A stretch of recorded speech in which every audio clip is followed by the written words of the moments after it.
Louange au Créateur de l'univers, salutations de paix, de vie, de force et de santé à tous. Dans cette vidéo, on va parler un peu de la traite négrière dite arabo-musulmane, appelée aussi traite orientale et qui aurait duré 1400 ans.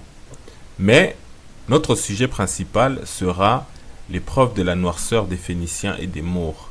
En fait, les deux sujets sont intrinsèquement liés car ils permettent en partie de répondre à la question où sont passés les Arabes noirs descendants de Ismaël et du prophète Muhammad qui, comme le veut la prophétie biblique et coranique, devaient aussi subir 400 ans d'esclavage avant leur renaissance. Sans tarder, on va parler de la fameuse traite négrière, donc dite arabo-islamique, et voir que ce sujet nous est présenté sur base d'un mythe diaboliquement orchestré pour cacher l'identité noire, entre autres, des authentiques arabes et du prophète Muhammad lui-même. On tient tout de suite à signaler que certaines informations ont été détaillées dans d'autres vidéos, donc à chacun sa responsabilité d'aller regarder ou non, puisque sur ce sujet, on ne répondra pas aux questions dans les commentaires quand les réponses ont été données ailleurs. Ensuite, on tient aussi à signaler que la traite orientale a bien existé et qu'elle a été horrible, mais non seulement elle n'a pas grand-chose à voir avec la traite transatlantique à la base, qui est la pire de toutes, mais aussi elle n'est pas ce qu'on cherche à nous faire croire, à savoir donc une traite négrière. En tout cas, elle ne l'était pas à l'origine. Mais avant tout, voyons comment on nous la présente. Alors je dénonce une injustice. La traite orientale dépasse la traite transatlantique. L'une a duré 14 siècles et la deuxième 4. Minimiser l'une ou l'autre, c'est inacceptable. Sans les stigmates, on nous parle de Gore et jamais de Zanzibar. La traite orientale, celle qui a perduré dans l'histoire. Des esclaves qui travaillaient dans les chantiers hydrauliques, des esclaves qui travaillaient dans les mines de sel. La recherche aujourd'hui montre qu'ils existaient non seulement dans les demeures bourgeoises, mais qu'ils existaient aussi dans les campagnes, et qu'ils étaient employés non seulement en tant que travailleurs domestiques, mais aussi en tant que travailleurs productifs, sans parler de l'armée, etc. Cette traite a duré pas moins de 1400 ans, du 7e au 20e siècle. Une traite... Mais c'est avec l'invasion arabe, en fait, en 652, que le général et émir Abdallah Ben Saïd avait imposé au roi nubien Khalidura en 652 ce qu'on appelle le Barth. C'était un accord par lequel le roi nubien s'engageait à livrer annuellement un lot de 360 captifs bien portants et qui étaient destinés à être réduits en esclavage dans le monde arabo-musulman. Là aussi une précision, quand je dis arabo-musulman, c'est que ce Barth qui est parti du Darfour engendrera un trafic qui deviendra à la fois transaérien et oriental et allait impliquer de plus en plus de peuples et de régions qui débordaient largement l'univers arabe. Les négriers qui ont trempé étaient des Maghrébins, ils étaient des Turcs sous l'Empire ottoman ou des Iraniens. On a même trouvé des milliers de ces captifs vendus par les Arabes jusqu'en Inde, puisque le roi du Bengale en possédait près de 8000 au milieu du XVe siècle. Et comme le seul point commun entre tous ces peuples négriers était la religion, je ne peux pas ne pas... Si la traite transatlantique a été qualifiée et reconnue à juste titre comme un crime contre l'humanité, ce qu'il faut dire, c'est que celle pratiquée par les arabo-musulmans fut un véritable génocide. Parce que le sort qui était réservé en fait aux captifs africains apparaît aujourd'hui avec le recul comme une sorte d'extinction ethnique à terme, mais programmée par castration massive. Et on sait aujourd'hui qu'ils ont pratiquement tous disparu, en dépit des masses énormes d'Africains déportés dans les pays arabo-musulmans. Voilà pourquoi j'ai préféré utiliser le terme de génocide. Parce que si vous avez 17 millions de déportés et que par la castration massive, vous n'avez qu'une minorité de Noirs qui a réussi à survivre en terre d'islam, alors que de l'autre côté, je parle de la traite transatlantique, vous avez aujourd'hui 70 millions d'individus qui sont descendants ou métis d'Africains qui peuplent le continent américain, des États-Unis jusqu'au Brésil, passant par les îles de la Caraïbe. Donc pour un peu résumer, cette traite a duré 1400 ans. Elle se poursuivra encore dans certains pays comme la Mauritanie.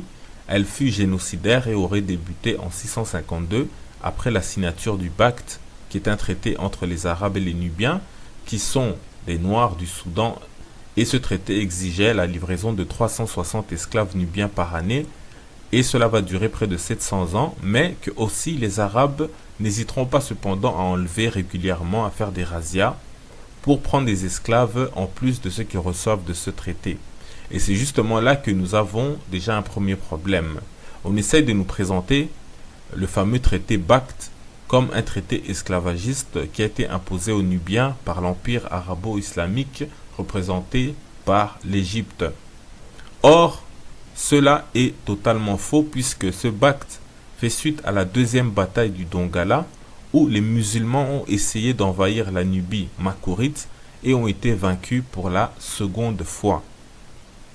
Même Wikipédia en anglais vous donne les résultats de la bataille dans l'encadré à droite. Il est écrit victoire de Makuri et signature du Bacte. Donc comment les perdants auraient pu imposer un traité esclavagiste aux vainqueurs? Ensuite, aucun des auteurs ayant parlé du Bacte n'a pu voir ce document de ses propres yeux, donc d'où résulte tout le flou qui existe à son sujet. L'historien égyptien Ahmad al-Makrizi, l'un des premiers à en donner le contenu, a vécu plus de 1700 ans après les faits.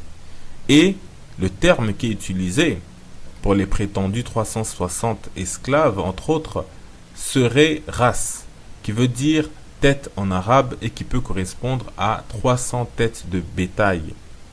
D'autant plus que on sait qu'il existe des termes précis en arabe pour désigner un esclave et que, par exemple, on a Abid, que tout le monde connaît comme Abdallah, Abdel un tel, qui veut dire serviteur. Mais bon, ils auraient utilisé ras qui veut dire tête. Et aussi, on sait que les autres dispositions du Bacte parlent d'obligations mutuelles, donc pour les deux parties, notamment commerciales.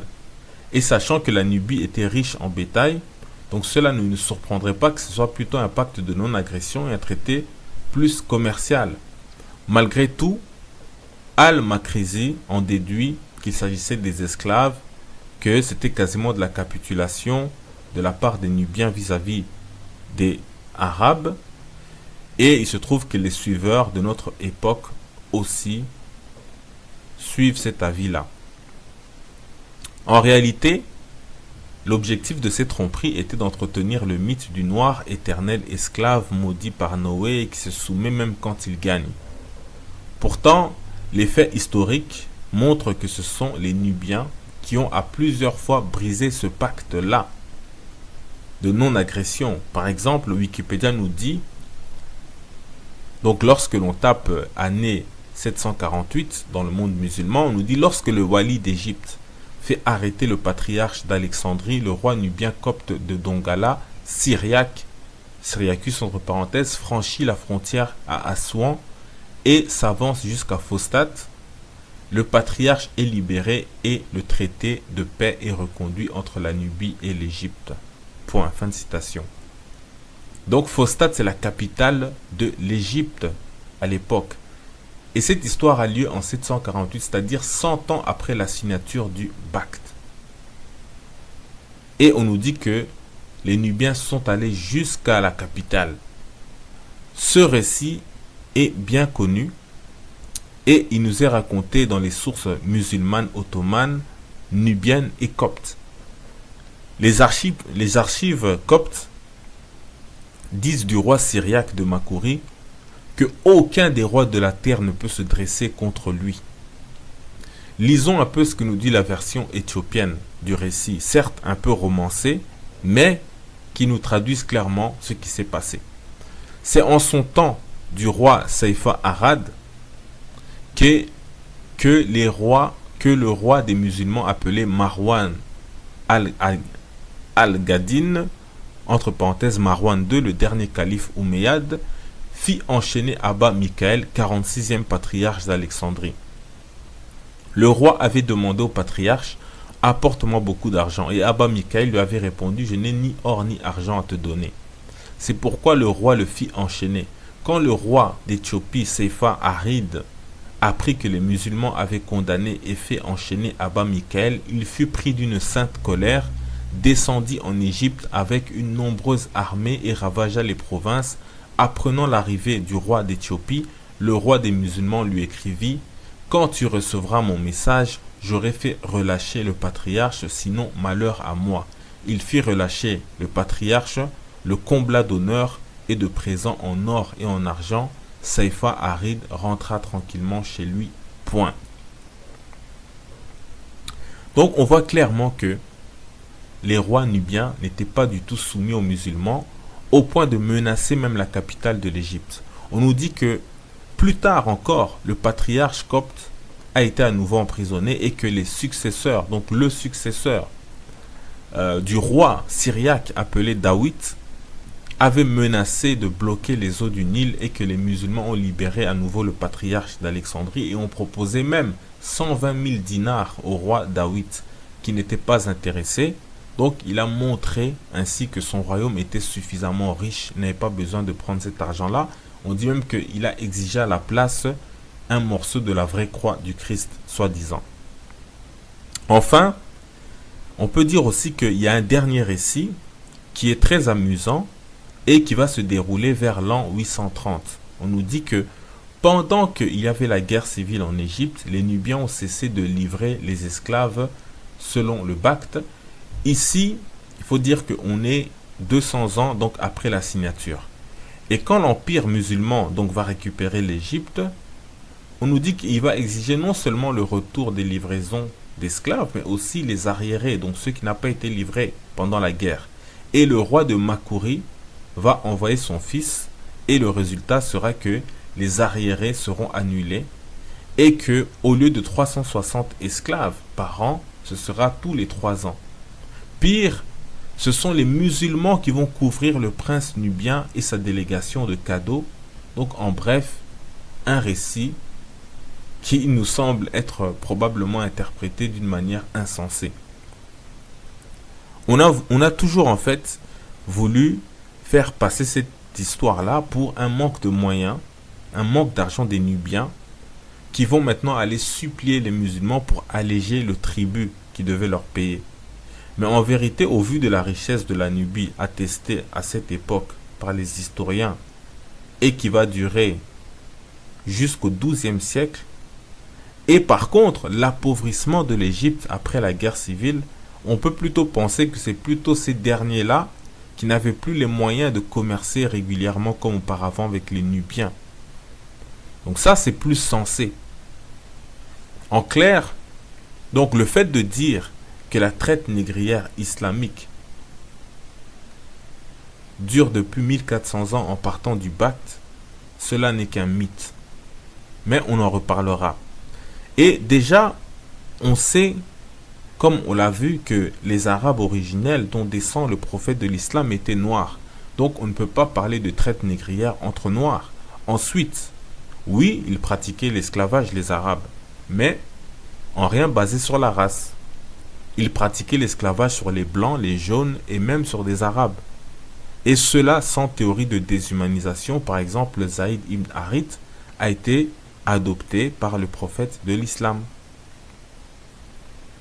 Mais comme nous le savons, l'identité arabe a été usurpée, le racisme a commencé à s'installer et la déshumanisation a été aussi théorisée. Mais on le verra, comme on a dit, si Dieu le veut. Il y a même eu des anachronismes, c'est-à-dire que plus tard, ils ont réécrit des histoires faisant passer des hommes libres pour des esclaves sous prétexte qu'ils apparaissaient clairement comme étant des noirs dans les récits. De même, ils ont dit que l'épine dorsale militaire de l'empire chiite fatimide était composée de esclaves slaves et de noirs nubiens. Et donc, les Fatimides comptaient fort sur le Bacte, comme si 360 esclaves par an pouvaient constituer la colonne vertébrale d'une armée. Encore des propos insensés. Enfin bref, tout cela pour dire que on cherche à faire passer les Noirs pour des éternelles victimes et esclaves des peuples parce que c'est inacceptable d'imaginer que la Nubie noire, l'Éthiopie aksoumite noire ait résisté aux musulmans alors que l'Empire romain byzantin, l'Empire perse ainsi que le nord de l'Afrique, l'Espagne, etc. sont tombés comme des feuilles mortes. Et les Noirs tombent facilement dans le piège. Par exemple, lorsque Typotype qui est un noir, va chercher d'autres noirs en esclavage au Congo. Lui, il est originaire de Zanzibar. On parle de traite arabo-musulmane, traite négrière arabo-musulmane. C'était de l'esclavagisme, on est d'accord. Mais on a l'impression que Tipo Type était un arabe blanc ou je ne sais quoi, qui venait prendre les noirs alors que lui-même il était noir. Dans ce cas-là, vous allez accuser qui? En tout cas, bref. Nous disons simplement que tout cela, comme on l'a dit, c'est pour cacher qu'au départ, tous les acteurs des premiers rôles étaient noirs. Et cela nous permet d'enchaîner sur notre deuxième sujet. Et d'ailleurs, il faut que vous sachiez que les Perses, les Slaves, etc., ils ont été esclaves. Mais ils ne cherchent même pas à en faire la publicité. Parce qu'ils ne veulent pas justement trop mettre en avant cette image-là d'humiliation. Les Turcs, etc. Ils ont tous connu le même sort. On l'a dit, les Arabes eux-mêmes. Mais bon, dans tous les cas, comme on a dit, les Noirs étaient à la base. Mais ça n'avait rien à voir avec tout ce qu'on nous raconte, esclavagisme, de ceci, de cela. Mais cela nous permet donc d'enchaîner sur notre deuxième sujet. Donc les preuves de la noirceur des Phéniciens et des Maures. Comme vous savez probablement, les musulmans ont conquis l'Espagne, le Portugal. Ils sont même allés jusqu'au nord de la France dans leurs incursions. Or, les Européens les ont appelés Maures et Sarrasins. Mais aujourd'hui, on veut nous faire croire que les Maures originels sont des Blancs, que les Berbères originels sont des Blancs, comme ils ont dit des Arabes, des Juifs, Égyptiens, etc. Donc en bref, du déjà vu. Alors comme on a fait pour les cas précédents, on va démontrer que ils étaient noirs. Et comme on ne peut pas parler des Maures sans parler des Phéniciens, on va donc faire d'une pierre deux coups. Et on précise que notre méthode est de toujours chercher à aller au plus profond dans l'Antiquité et de progresser dans le temps sur des milliers d'années et voir s'il y a oui ou non une cohérence. Par exemple, pour l'Égypte, on a les statues des pharaons, la Bible, les anciens Grecs, les Romains, les pères de l'Église, les Juifs comme Rachi, la mission napoléonienne, etc.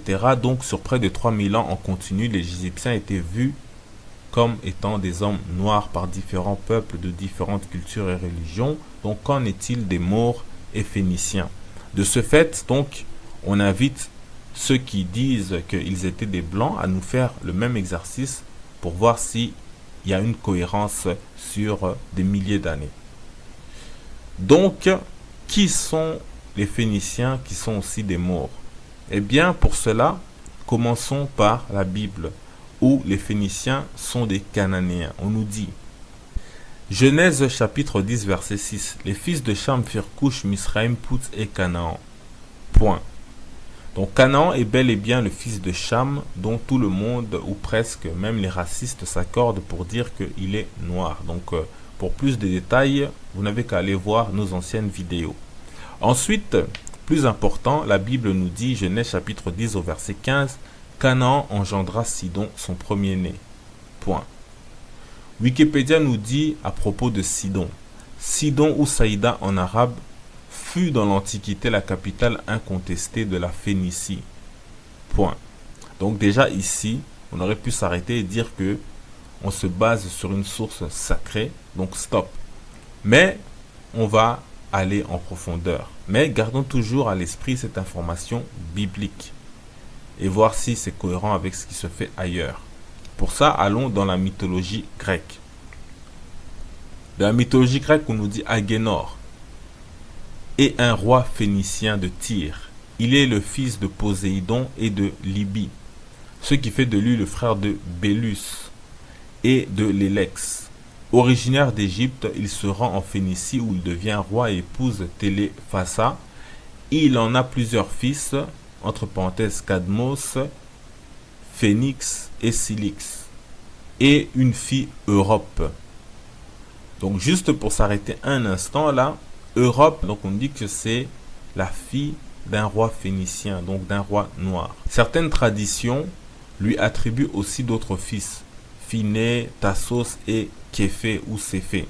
Point, donc on s'arrête là. Donc ici c'est très important car Céphée, le dernier nom qu'on a cité, est un roi éthiopien. Voici ce que nous dit Nonos de Panopolis, qui est un poète grec né à Panopolis en Égypte, et il a vécu de la fin du 4e siècle jusqu'au milieu du 5e siècle. Dans son livre, donc, il nous parle de Cadmos, qui est un des fils de Agénor, donc le fameux roi phénicien dont on a parlé. Donc, il nous parle de lui en nous disant « Oublie la colère de ton père Agénor, et ne redoute rien pour tes frères condamnés à errer comme toi. Ils vivent encore, mais ils sont séparés. Céphée qui s'est dirigé vers les contrées méridionales et chéri des Céphéens ou Képhéens d'Éthiopie. » Point. Donc, selon cette tradition, le roi d'Éthiopie est le fils du roi des Phéniciens.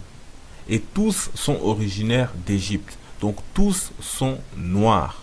Céphée est parfois présenté comme le fils de Bélus, donc le roi d'Égypte, mais qu'importe, les deux de toute façon sont noirs. Et regardez comme cela concorde avec la Bible qui dit Couche, donc égale Éthiopie, Misraïm égale Égypte, Pout égale Libye et Canaan égale Phénicie. Donc dans la Bible on dit que ce sont des frères, donc qui sont d'une même famille. Dans la mythologie grecque on nous dit que Libye est la mère de Agénor, roi fondateur de la Phénicie, originaire d'Égypte, qui est lui-même le père ou l'oncle de Céphée, roi d'Éthiopie, donc Couche. Donc en gros on a exactement la même chose que dans la Bible. En clair, donc on comprend qu'ils sont tous noirs. Récemment, la chaîne américaine History Channel a diffusé un documentaire sous forme de série TV où un acteur noir joue le rôle du plus célèbre de tous les Phéniciens, à savoir le général Hannibal Barca, qui est tout simplement reconnu comme l'un des plus grands stratèges militaires de l'histoire. Il est l'homme qui a failli détruire Rome. En fait, les Noirs éveillés ont depuis longtemps représenté Hannibal. Même Marcus Garvey le savait il y a 100 ans en disant qu'il était noir, tout simplement parce qu'il est cananéen et on a vu ce qu'on en dit dans la Bible. Pourtant, il n'existe pas vraiment de description physique antique de Hannibal qu'on a retrouvé. Mais, par contre, on savait dans l'Antiquité que les Phéniciens étaient noirs. D'ailleurs, il existe par contre une description d'un autre des plus célèbres Phéniciens, à savoir le philosophe Zénon. Wikipédia nous dit Zénon de Cityon, né à Cityon, donc Chypre, est un philosophe d'origine phénicienne, fondateur en moins 301 du stoïcisme. Donc je m'arrête un instant pour dire que malheureusement, le racisme satanique, toujours à l'œuvre, a modifié en fait l'article de Wikipédia qui autrefois disait de Zénon qu'il était grand et frêle, de peau noire. Point. Maintenant, noir a été remplacé par basané. Bon, c'est pas grave. Le site histophilo.com est resté plus honnête. On ne sait pas pour combien de temps, mais en attendant, lisons. On nous dit fils d'un riche marchand phénicien installé à Chypre, Zénon est décrit comme un homme grand et frêle de peau noire. Point. Donc, c'est le site Histophilo. C'est un site probablement fait par des blancs. Donc, les choses sont claires. Zénon est phénicien et comme par hasard, il est décrit comme noir. Et d'ailleurs, Diogène Laërce ajoute que sa noirceur et sa maigreur ont fait qu'il était surnommé fleur d'Égypte. Donc, ça nous ramène aussi que les Égyptiens étaient noirs, comme on le sait déjà. Et voici quelques représentations des anciens Phéniciens.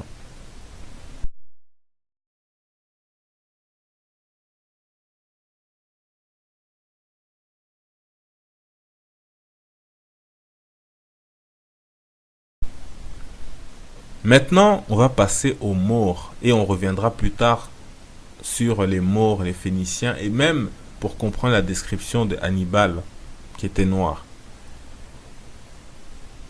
Et donc,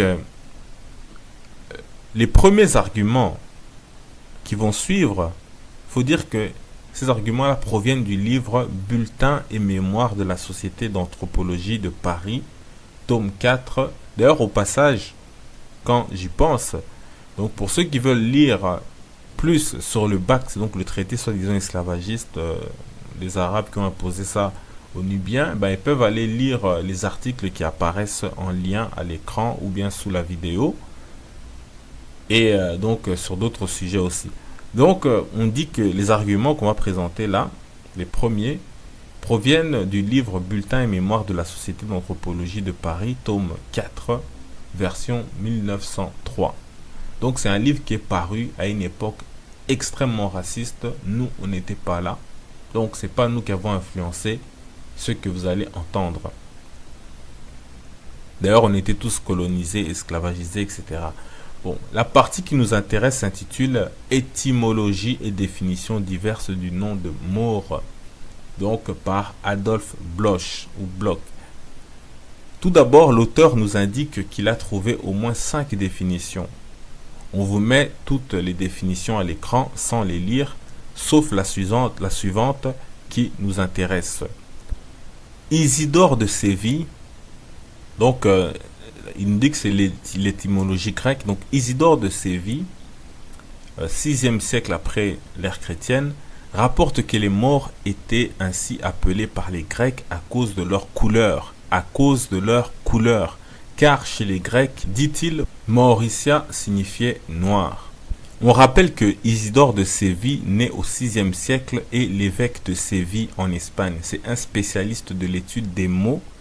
Il a écrit une œuvre en 20 volumes sur le sujet.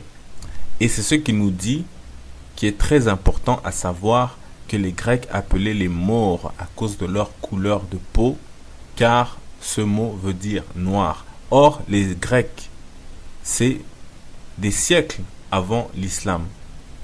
Et lui-même a vécu un siècle avant la conquête de l'Espagne par les Maures musulmans. Et déjà, il nous dit que ce nom-là veut dire noir. Donc, lui-même, il a vécu en Espagne. Et donc, il n'avait même pas encore été attaqué par les musulmans. Donc, maintenant, poursuivons avec Adolphe Bloch, qui ensuite va, avec des arguments clairs et logiques, écarter en fait les 3 ou 4 autres interprétations du mot Maure pour ne garder que l'interprétation grecque que nous avons lue. Et ensuite, il apporte des faits pour le soutenir. Donc, vraiment quelques faits. Et à l'écran, vous voyez les arguments qu'il donne, etc. Mais bon, on ne va pas lire tout ça pour ne pas perdre de temps. Donc, il nous dit, reste donc l'étymologie grecque noire. Et c'est celle qui paraît la plus vraisemblable. En effet, les Grecs donnèrent par synecdoche le nom de Maurussia à l'extrémité occidentale de l'Afrique, sans doute parce qu'ils y rencontrèrent beaucoup d'indigènes au teint foncé, semblables à ceux que l'on y voit encore aujourd'hui. Et c'est pour cela aussi que le périple d'Anon y signale des Éthiopiens, c'est-à-dire des Noirs comme les Mauriciens. Entre parenthèses, on ne sait pas si c'est lui qui a mis ce commentaire-là, mais ça revient à chaque fois, et ça c'est un commentaire raciste qui dit « ce qui ne veut pas dire que ces Éthiopiens étaient de véritables nègres ». Donc quand ils disent nègres, ils parlent plus des Noirs qui sont en Afrique centrale, en Afrique de l'Ouest, etc. Et puis ils les séparent avec les Noirs éthiopiens, somaliens, soudanais, etc., Tutsis. Donc, ça c'est juste des séparations racistes, mais on verra comme à la fin, donc vers la fin de cette vidéo, que finalement ils sont les mêmes à les confondre, mais là c'est juste des commentaires racistes comme on en a vu, comme on en reverra encore. Il nous dit, voici maintenant l'opinion des anciens sur l'origine des Maures. Strabon rapporte que certains auteurs voient dans les Mauriciens les descendants des Indiens qui vinrent en Libye à la suite d'Hercule. Si cette supposition n'indique pas l'origine réelle des Maures, elle montre du moins que ceux-ci étaient de couleur foncée comme les hindous. Salluste, comme nous le savons, prétendait que les Maures étaient d'origine mède. Donc ça veut dire que les Mèdes, les Perses étaient aussi noirs. Procope croyait qu'ils étaient d'origine cananéenne et le géographe arabe Edrissi le copie en rapportant que les peuples d'origine berbère habitaient anciennement la Palestine à l'époque où régnait Djalout, donc Goliath. D'autres écrivains arabes pensent au contraire que les berbères étaient venus de l'Arabie. quoi qu'il en soit, donc il dit quoi qu'il en soit, les auteurs anciens ainsi que ceux du Moyen-Âge et même ceux des temps modernes ont toujours considéré le maure comme étant un type de couleur foncée. Donc vous voyez que par là, quand il dit les Arabes, les Palestiniens comme Goliath, les Mèdes, etc., on veut tous dire qu'ils étaient tous des Noirs. Donc il continue, il dit bien qu'il connaissait aussi des indigènes africains de couleur claire ou basanée. Donc c'est-à-dire que malgré que dans ces régions-là commençaient déjà à vivre des gens au teint plus clair, les Grecs ont quand même cependant donné ce terme maure ou noir aux gens parce que c'était la plupart des habitants qui étaient noirs et ceux qui étaient clairs, on avait compris que ce n'était pas les indigènes ou quoi que ce soit. Donc ainsi, on nous dit, Procope décrit les Maures comme étant noirâtres. Cresconius Corripus, africain lui-même, 6e siècle, leur assigne une face noire. Donc inutile, je pense, de multiplier les preuves à ce sujet. Il dit, dans la langue française et dans d'autres langues européennes, le mot maure s'est conservé avec la même signification. Ainsi, le mot français morico signifie, comme on le sait, celui ou celle qui a le teint foncé. Un cheval cope de maure est un animal à tête noire, etc. Bref. Ensuite, il nous dit, à propos des Maures d'Espagne, on lit dans le même dictionnaire, nous avons appelé Maure ou Maurus, mort ou mort, les Arabes qui avaient conquis l'Espagne parce qu'ils venaient de la Mauritanie, c'est-à-dire du pays des Noirs ou Noirâtres. Il dit, on a même donné le nom Maure, et là encore, il revient au racisme, donc il dit, on a même donné le nom Maure au véritable nègre. Ainsi, Semmering illustre anatomiste qui était aussi anthropologiste, écrivit un important mémoire sur les différences corporelles du Maure et de l'Européen. Or, c'est du nègre qu'il s'agissait. Shakespeare, dans sa célèbre tragédie Othello, ou le Maure de Venise, a représenté ce personnage sous les traits du nègre. Mais la dénomination de Maure a encore une autre signification. Ainsi, en 1777, De Brosse écrivait à ce propos Maure dans sa vraie signification actuelle, donc à son époque au XVIIIe siècle, désignait tout peuple noir ou basané faisant profession de mahométan, donc de l'islam. Donc tout musulman noir ou basané était appelé Maure. Ainsi, on peut dire que le terme Maure est presque synonyme de celui de mahométan noir ou basané. Point. Donc on a vu ici que l'auteur nous fait comprendre à la fin que ce terme-là de Maure s'est généralisé. Et maintenant, il désigne tout musulman, voire même tout habitant de l'Afrique du Nord. Donc, on voit clairement que ce mot, à l'origine, désigne des Noirs. Et là, ce sont les propos d'un homme raciste, à une époque raciste. Donc, on est au tout début du siècle passé.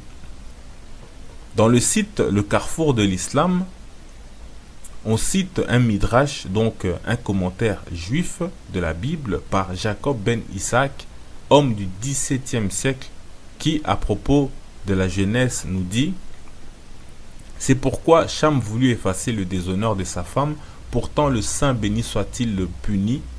Tous les enfants de Cham furent noirs comme les Maures. Furent noirs comme les Maures. » Point. Donc, bien entendu, bon, on sait que c'est un mensonge, la soi-disant malédiction de Cham, mais ce qui nous intéresse ici, c'est qu'on voit bien qu'une fois encore, même chez les Juifs, dans ce site musulman, les Maures sont des Noirs. Donc c'est un fait clair et net qui était établi de tout temps. Voyons quelques hommes célèbres maintenant dans l'histoire qui ont été surnommés le Maure parce qu'ils avaient justement le teint noir ou foncé. On dit Ludovic Sforza. Le Maure, né au XVe siècle, fut le duc de Milan, donc Milan dans l'actuelle Italie. Dans le livre Le Physionomiste, on nous dit Louise Forcé était appelé le Maure car il avait le teint extrêmement obscur. Point. Or, on sait que dans Google, Wikipédia, on voit que ce personnage nous est présenté souvent en blanc. Mais on nous dit que c'est parce qu'il avait le teint foncé. Un autre Italien, Alexandre de Médicis, du XVIe siècle, héritier d'une des familles les plus riches d'Europe, et pour beaucoup, il est le fils du pape Clément VII. Il a été aussi le duc de Florence, qui est le berceau donc de la Renaissance occidentale en Italie. Donc vous voyez clairement à l'image que lui aussi, surnommé le Maure, était foncé.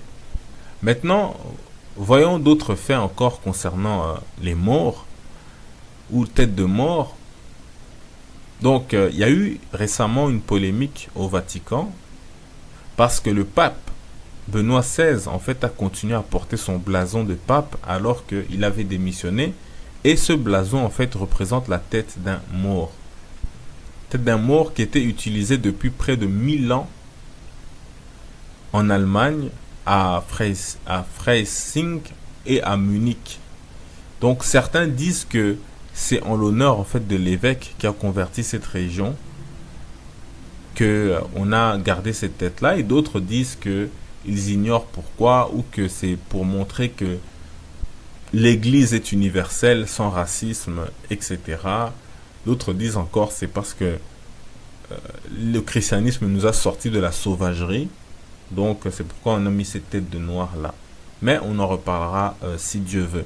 Mais une fois encore, c'est une tête de noir qui apparaît lorsqu'on dit tête de mort. Les racistes refusent souvent de reconnaître que les musulmans omeyyades qui ont conquis l'Espagne, le Portugal, etc., et qui d'ailleurs sont appelés Maures et Sarrasins, étaient principalement des noirs. Pourtant, les drapeaux de la Corse en France, de la Sardaigne en Italie, de l'Algarve au Portugal et surtout d'Aragon en Espagne ne laissent planer aucun doute à ce sujet en arborant des têtes de Maures, dont l'une des explications la plus connue de leur sens, de leur explication, est la décapitation de la tête d'un roi Maure, comme on peut le voir ici dans Wikipédia, où le roi, en fait Pierre Ier d'Aragon, qui a lui-même ici un peu la peau légèrement sombre, reçoit 4 têtes de rois maures, et qui entre autres explique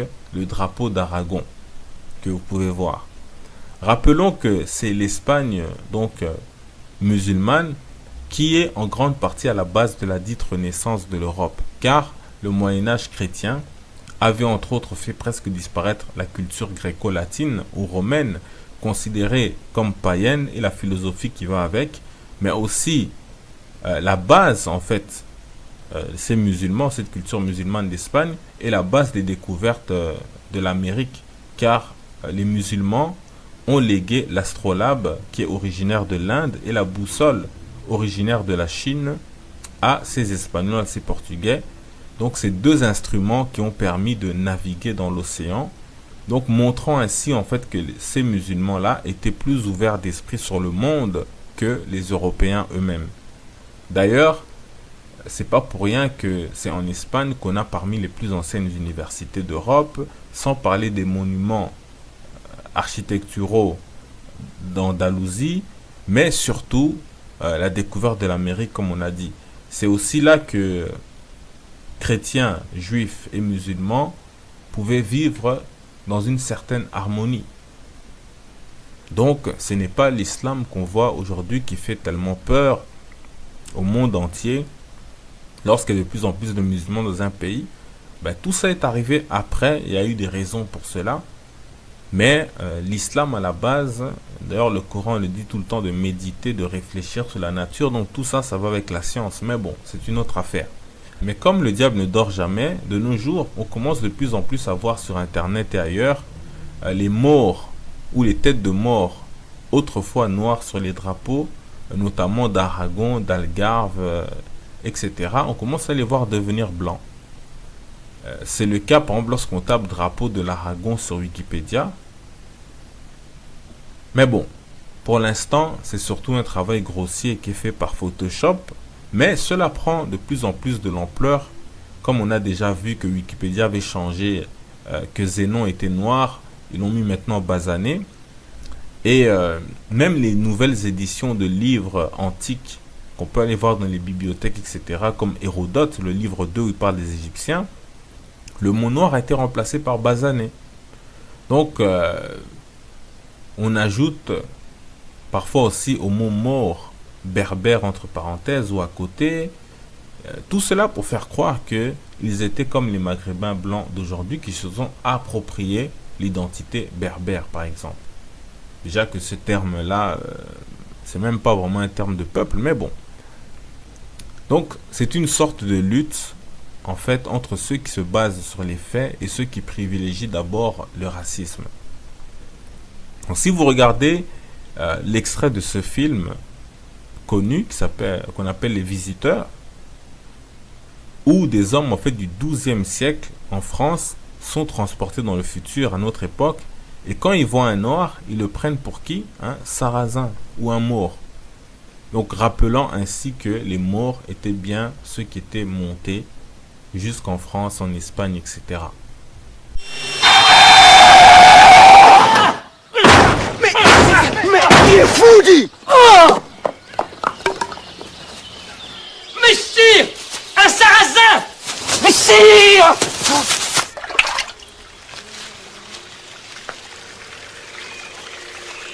Mais sire! Mais sire! Mais sire! Un sarrasin dans une chariote du diable! C'est tout ferré, il y a point de bœuf pour tirer! Oh là là, messieurs, venez voir! Là, messieurs, là! C'est des malades? C'est des malades?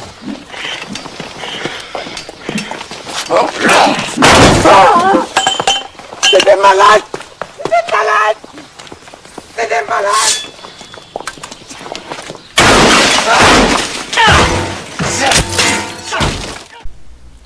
Mais c'est pas tout.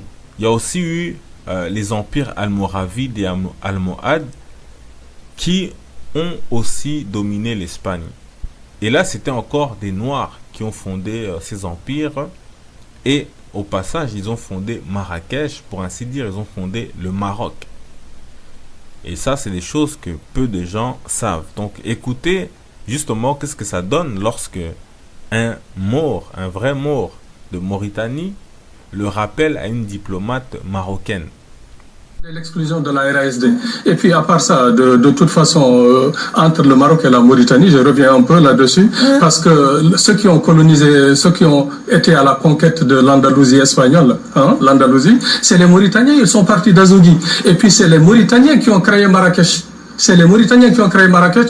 Donc il y a eu toujours des tentatives entre le Maroc et l'Algérie. Et puis l'empire du Ghana a existé depuis le 3e siècle avant Jésus-Christ. L'empire du Ghana, c'est elle qui est devenue l'actuelle Mauritanie.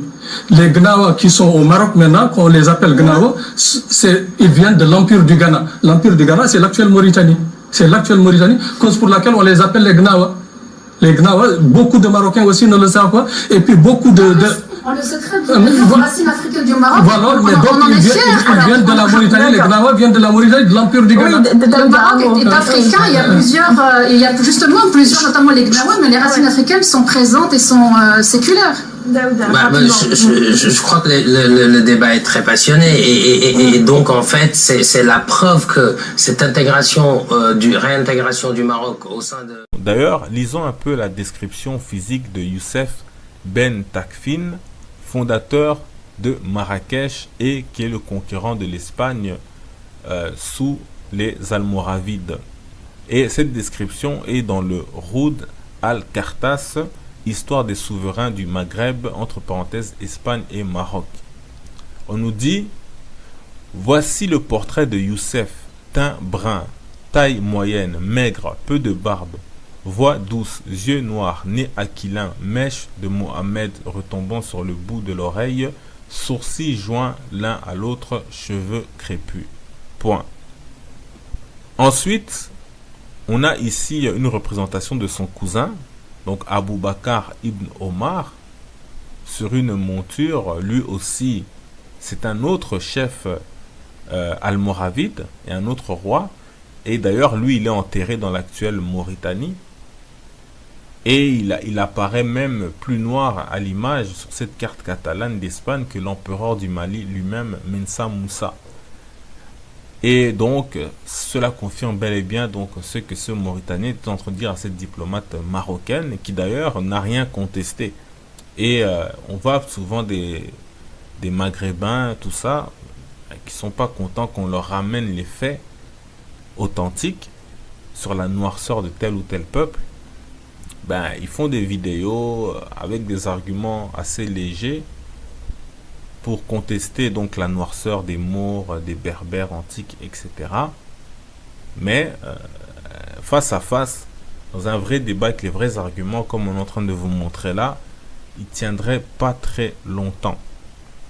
Donc enfin, on a une peinture du tout dernier souverain musulman d'Espagne qui est surnommé Boabdil par les Espagnols. En fait, la scène montre comment il quitte l'Espagne pour l'Afrique en 1491, marquant ainsi donc la fin de l'époque de l'Espagne musulmane. Et cette peinture a été faite par l'Espagnol Marcelino de Uncenta, date par contre 4 siècles après les faits. Mais il a tout de même voulu représenter Boabdil et ses hommes tous en noir, comme des Maures. Cependant, nous le disons clairement, et il faut le reconnaître comme tel, il existe beaucoup d'images, que ce soit de Boabdil ou des autres souverains musulmans d'Espagne, du Maroc, etc., en hommes blancs ou en hommes au teint clair. Mais ce qui nous intéresse, nous, pour l'instant, c'est même pas encore entrer dans ces détails-là. C'est simplement de rester dans la cohérence. Depuis l'Antiquité jusqu'à nos jours, sur donc la perception et sur la noirceur des Maures, plus que de se baser sur tel ou tel individu et de débattre là-dessus. Non, on a beaucoup trop d'éléments pour s'arrêter à un personnage qui aurait pu être blond aux yeux bleus s'il le veut, mais il ne pourra pas effacer 3000 ans de ce que les gens ont vu et ont compris de ce qu'étaient les Maures, etc., etc. Malgré que on sait qu'en revanche, il y a eu du racisme, qui ont dit du n'importe quoi, mais les faits restent là, heureusement, et il faut se les approprier parce qu'à un moment donné, tout ça peut être changé parce que eux-mêmes ils commencent à redécouvrir ça. Vous voyez, il y a des gens qui dorment en paix, et puis un beau jour, il ouvre Hérodote, il voit le mont noir, il dit mais qu'est-ce que c'est que ça? Allez, on enlève ça, dit. Bon, on passe. Donc, nous, on reconnaît clairement qu'il y a eu des rois, il y a eu des chefs blancs ou basanés, etc., dans tous ces endroits-là. Mais les racistes, eux, par contre, qu'est-ce qu'ils veulent faire croire? C'est que ce sont ces blancs-là, les vrais Maures. Et à qui revient cette civilisation? Or, cela est complètement faux, comme on l'a vu. Bien que nous, on pourrait argumenter, par exemple, sur les Grecs, l'Empire romain, la Chine, plein d'endroits où on pourrait vous montrer des empereurs noirs, etc., qui étaient connus, comme Niger, Pressinius Niger, comme Septimus Sévère, etc. Mais on va pas commencer tout de suite à dire c'est sur base de ces empereurs-là qu'on va s'approprier tout l'Empire romain. Bien que, par exemple, le premier empereur romain, et ça on le verra dans une autre vidéo si Dieu veut, Auguste était brun, il n'était pas blanc, puisqu'il y a un auteur qui a décrit tous les empereurs qui ont vécu jusqu'à son époque, et il distingue bien la couleur de César comme un homme blanc, mais que Auguste était un homme noir, brun en tout cas comme il cite. Mais bon, c'est une autre histoire. Regardez cette vidéo où une fois encore on rappelle donc dans ce film que les Maures étaient noirs. Donc on s'excuse pour la vulgarité, mais c'est l'intérêt du sujet. J'aimerais une cigarette maintenant. Bien sûr.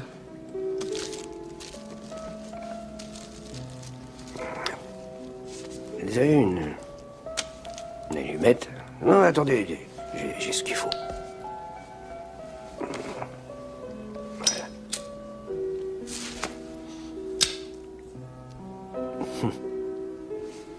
Vous êtes sicilien? Oui, sicilien. Vous savez,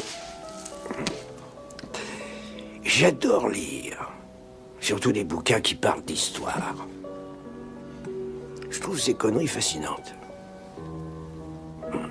Il y a un fait historique, je ne sais pas si vous le connaissez. Les Siciliens ont été procréés par les nègres. C'est vrai.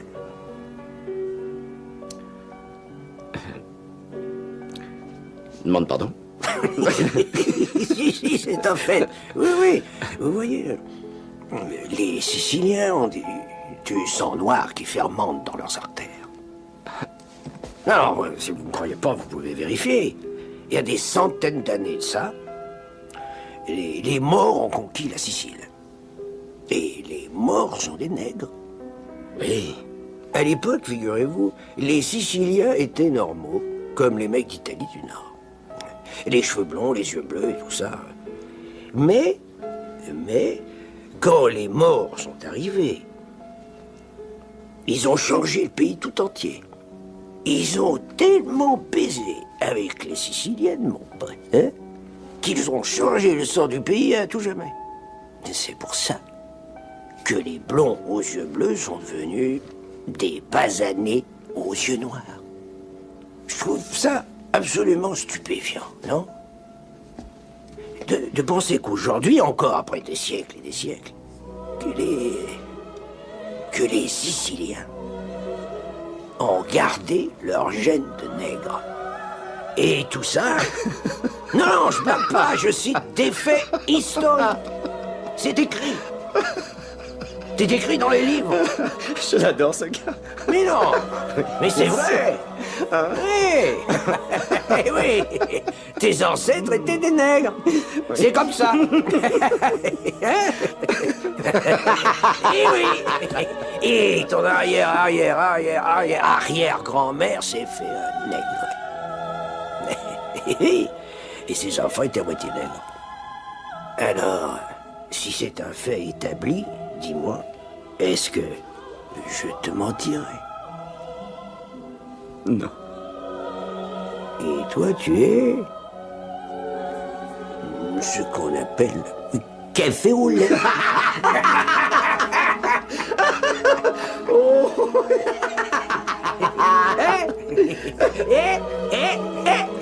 Et toi, tes chocolats, mon pote?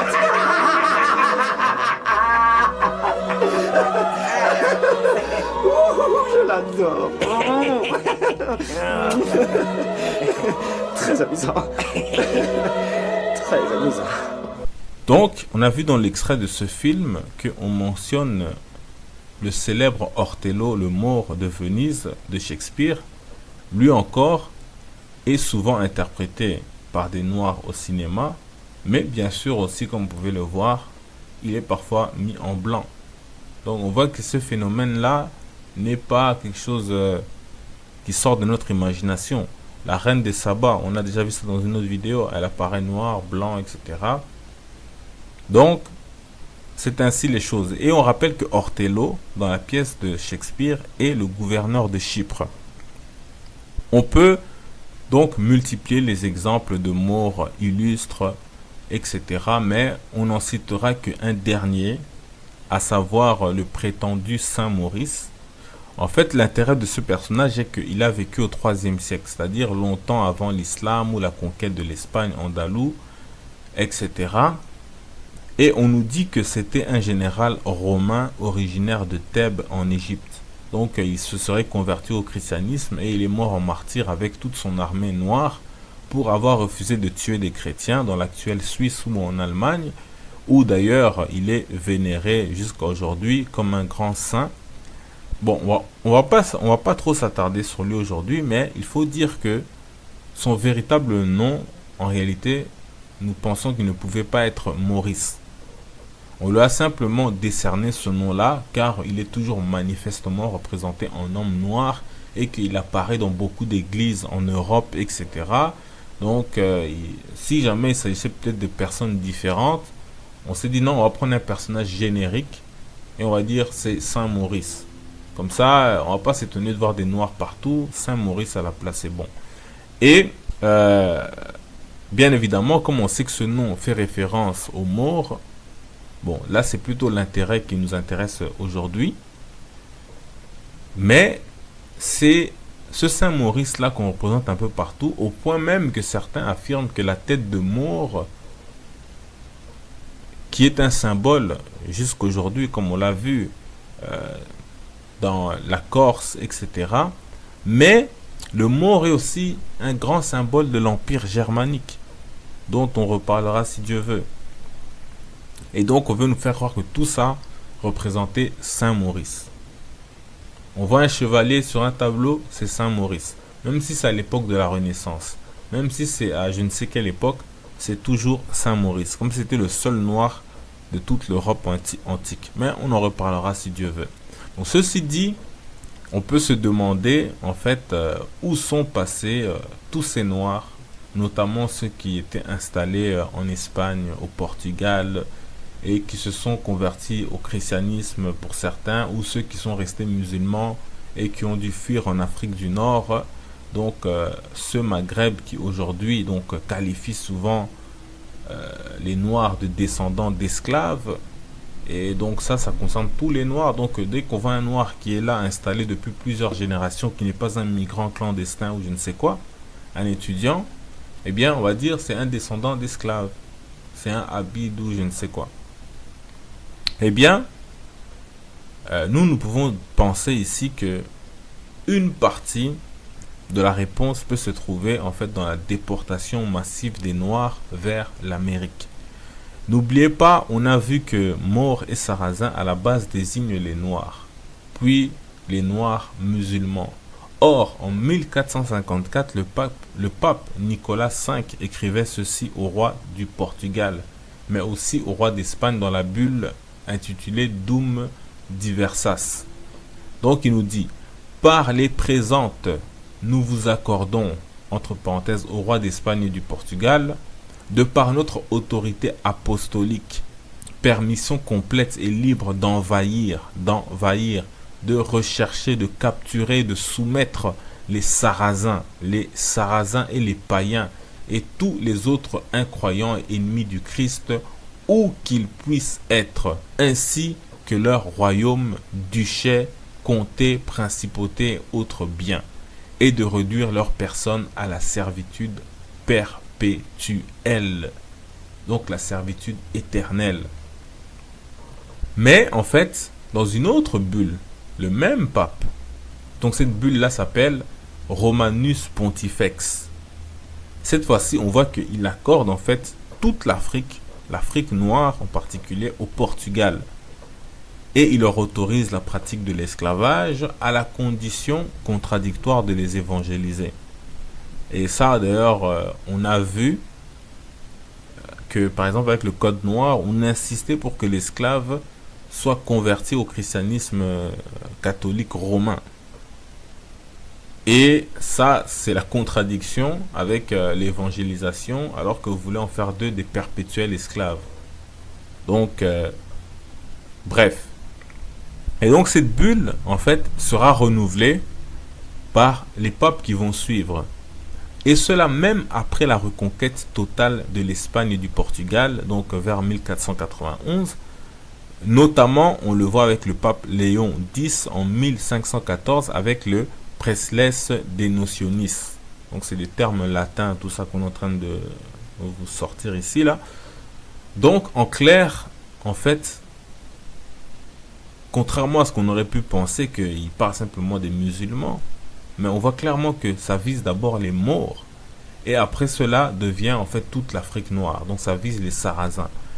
Et en parlant des Sarrasins, il dit de réduire leur personne en servitude perpétuelle.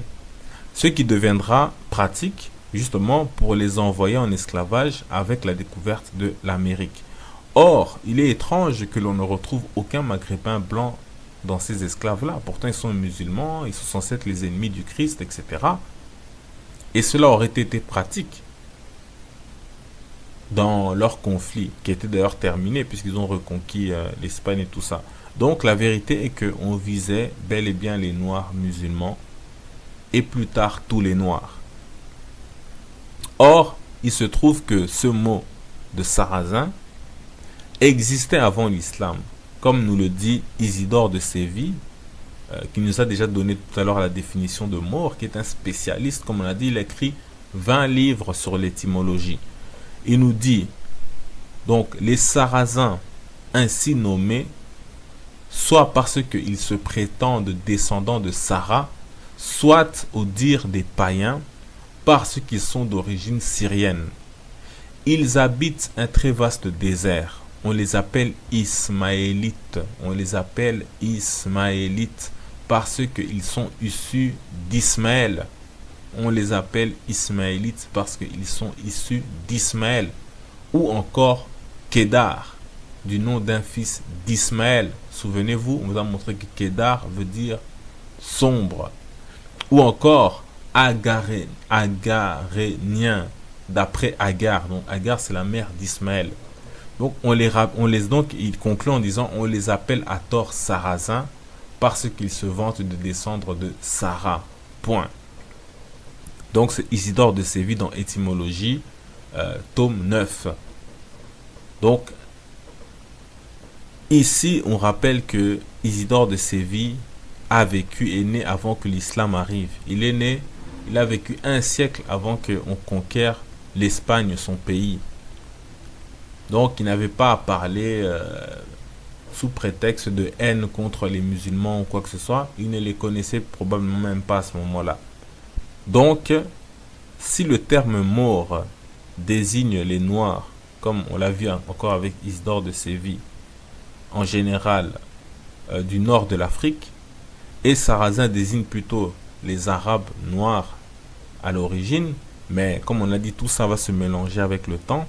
Donc en revenant aux Sarrasins, on comprend mieux de quoi il s'agit, à savoir que l'esclavage qu'ils devaient subir, c'est en fonction du fait qu'ils sont les descendants d'Abraham par son fils Ismaël et par son fils Kédar, qui veut dire noir ou sombre, qui lui-même est l'ancêtre du prophète de l'islam.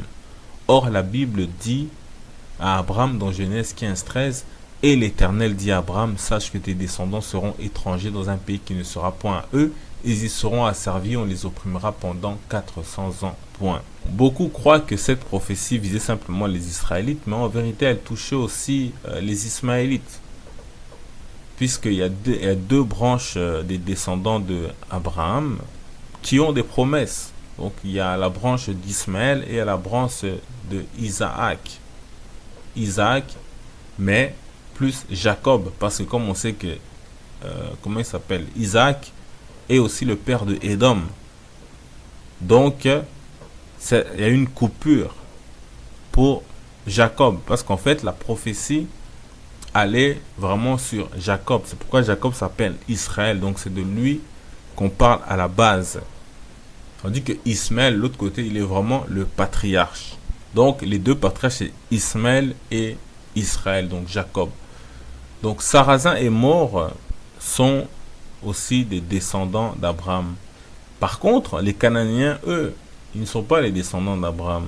Mais, si, comme la Bible nous le dit, ils devaient être des esclaves, soi-disant par la malédiction de Noé, ça, on ne le voit pas dans la Bible en tant que tel, même s'ils sont envahis, mais on voit qu'ils résistent aux Israélites, ils les combattent, ils les battent, etc. Mais ils ne sont pas asservis en tant que tels.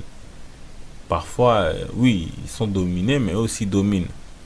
Et d'ailleurs, encore moins avec les Phéniciens. On n'a jamais vu que les Phéniciens étaient des esclaves, dans la mesure où ils sont même connus dans l'Antiquité comme étant les plus riches marchands. Par contre, l'esclavage en Amérique, avec ça, il se peut qu'ils en ont eu pour leur grade. Mais il faut préciser que le livre des Jubilés dit que Canaan a été maudit pour avoir convoité les terres de Sem. Quoi qu'il en soit, ici, on ne veut pas spéculer à ce sujet, mais c'est un fait que les Maures ont aussi subi l'esclavage vers les États-Unis, ainsi que les Sarrasins dits Ismaélites. Aux États-Unis d'ailleurs, Noble Drew Ali, qui est le fondateur en 1913 du mouvement temple de la science maure d'Amérique étaient descendants des Maures, noirs, musulmans déportés en Amérique. Donc sarrasins ou bien phéniciens. On ne sait pas, en tout cas il était mort. Et ce malgré que plus tard aux États-Unis on a interdit en fait la déportation des Maures et des sarrasins, notamment entre autres à cause de l'amalgame justement qui existait avec les Maures blancs. Comme ils étaient mélangés dans un même pays, il y avait des liens par exemple avec le Maroc. Donc d'ailleurs on reviendra parce qu'il y a une histoire bien précise à ce sujet-là où un Maure a été libéré parce que justement il était mort aux États-Unis alors qu'il avait été capturé en Afrique. Mais justement, comme les Noirs morts et les Noirs du reste d'Afrique ou du reste du monde se ressemblent, eh bien, il était facile en fait de passer à côté de cette interdiction. Mais en plus, il y avait d'autres endroits où ils pouvaient de toute façon envoyer les morts en Amérique latine, etc., centrale, Caraïbes, et ainsi de suite. Mais on reparlera de tout cela si Dieu veut. Pour ce qui est de l'Afrique du Nord ou du Maghreb, il faut dire que la puissance des Noirs en fait n'a jamais cessé de diminuer. L'esclavage transatlantique raciste faisait des Noirs morts, etc., qui étaient en Afrique du Nord, des cibles qui pouvaient être vendues par leurs compatriotes blancs s'ils étaient en position de faiblesse, parce que parfois ils étaient en position de force. Et de plus en plus, leur identité a commencé à être associée à l'identité esclave. Et puis il y a eu les théoriciens comme les Ibn Khaldoun, etc. Avec le temps, depuis qu'on les a chassés d'Espagne, etc., on n'a pas arrêté de les traquer, notamment pour justement l'esclavage. Et comme il y avait des Noirs complices des Européens pour envoyer leurs frères en Amérique, il y a eu aussi des Arabes blancs ou des Maghrébins blancs, des Berbères blancs qui ont participé donc à ce commerce-là, qui s'étendait d'ailleurs jusque même dans l'Empire ottoman et ainsi de suite. On connaît l'histoire d'Abraham Hannibal qui s'est retrouvé en Russie, on connaît les histoires de Yasuke au Japon, etc. Si bien évidemment ils étaient bel et bien des esclaves comme on nous le dit. Mais toujours est-il que c'est de par le fait de la traite transatlantique que véritablement tout le monde s'est lâché sur les Noirs. Il n'y avait plus vraiment d'alliés en tant que tels. Et parmi eux, comme aujourd'hui on le voit, parfois même des chefs d'État, etc., qui trahissent leur peuple et ils les envoient à la boucherie. Donc tout ça c'est aussi à garder à l'esprit. Malgré tout, il y a encore 2 siècles, il faut dire que leur influence et leur puissance étaient plus importantes qu'aujourd'hui, où elle est quasi nulle au Maghreb, mais ils sont encore là, notamment au sud du Maroc, au sud de l'Algérie, de la Libye, d'Égypte, etc., etc.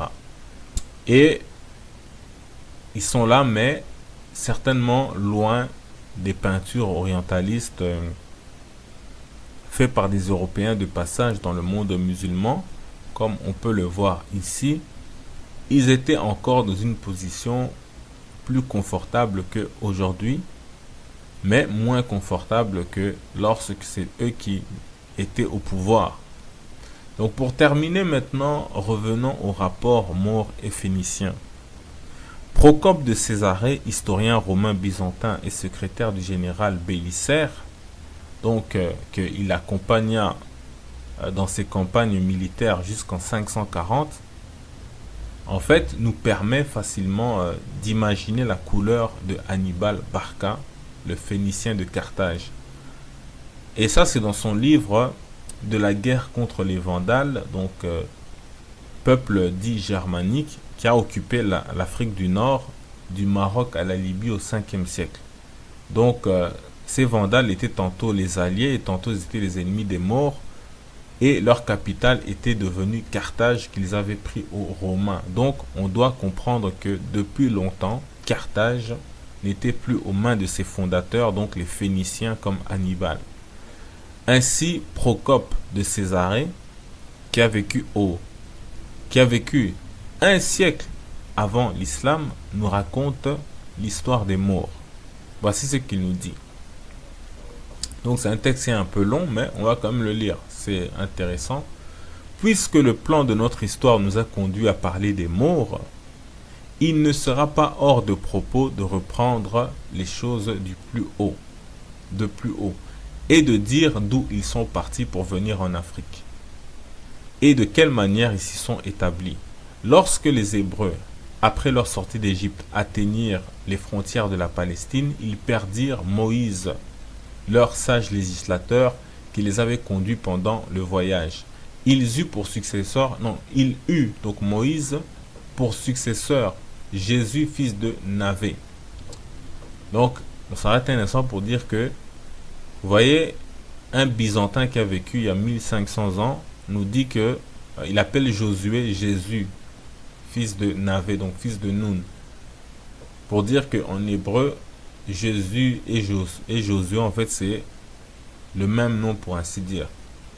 Donc, quand vous dites le nom le plus excellent au-dessus de tout nom, etc., ben, comment se fait que des gens le portaient bien avant le Christ de la Bible?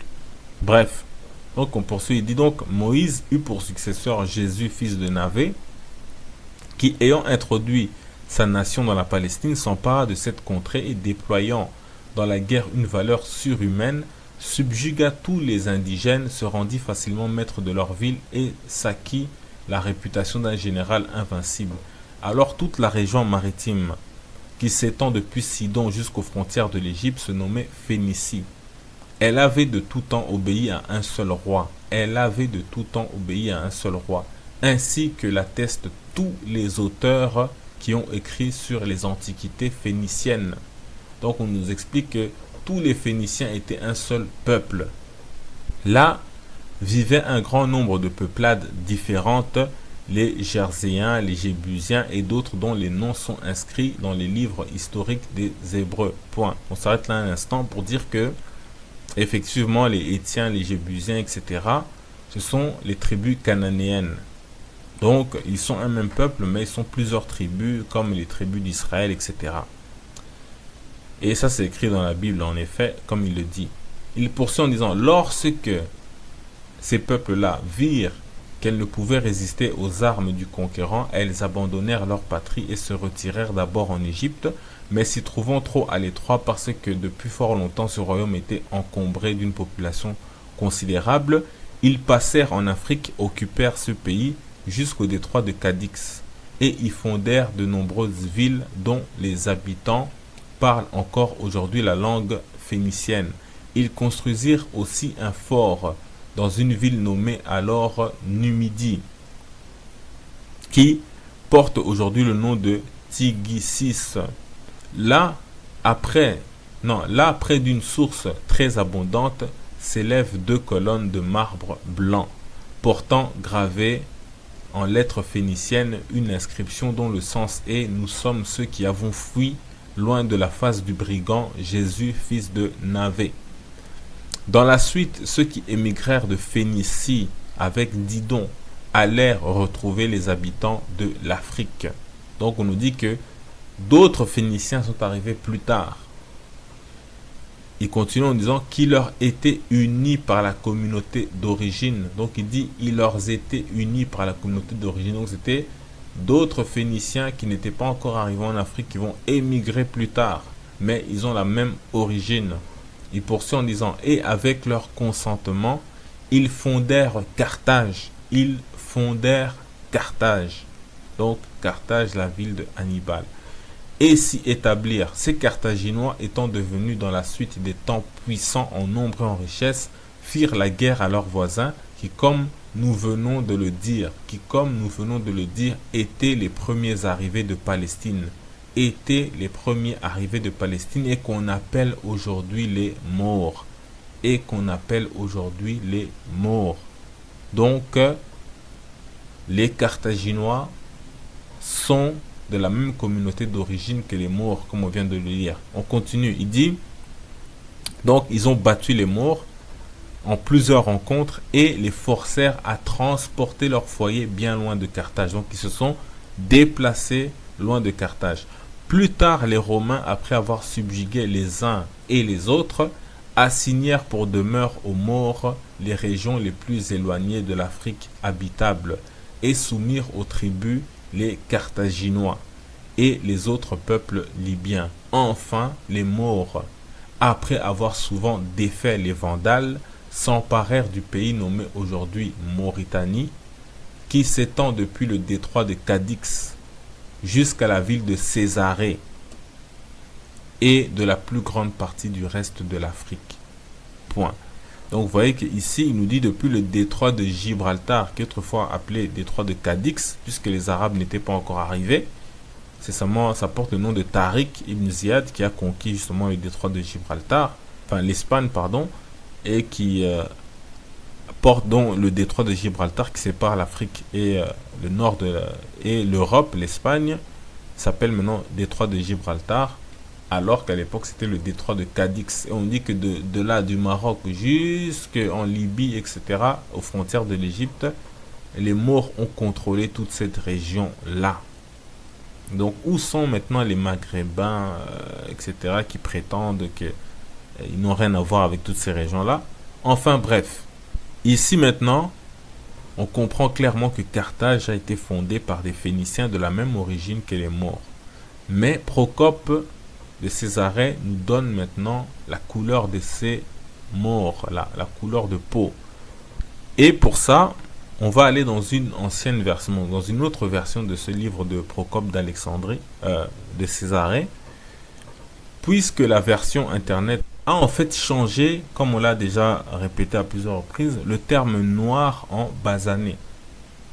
Donc puisqu'ils ont enlevé le terme noir, on est allé voir une autre version plus ancienne, à l'époque où d'ailleurs internet n'existait pas. Et voici ce que nous dit Procope de Césarée.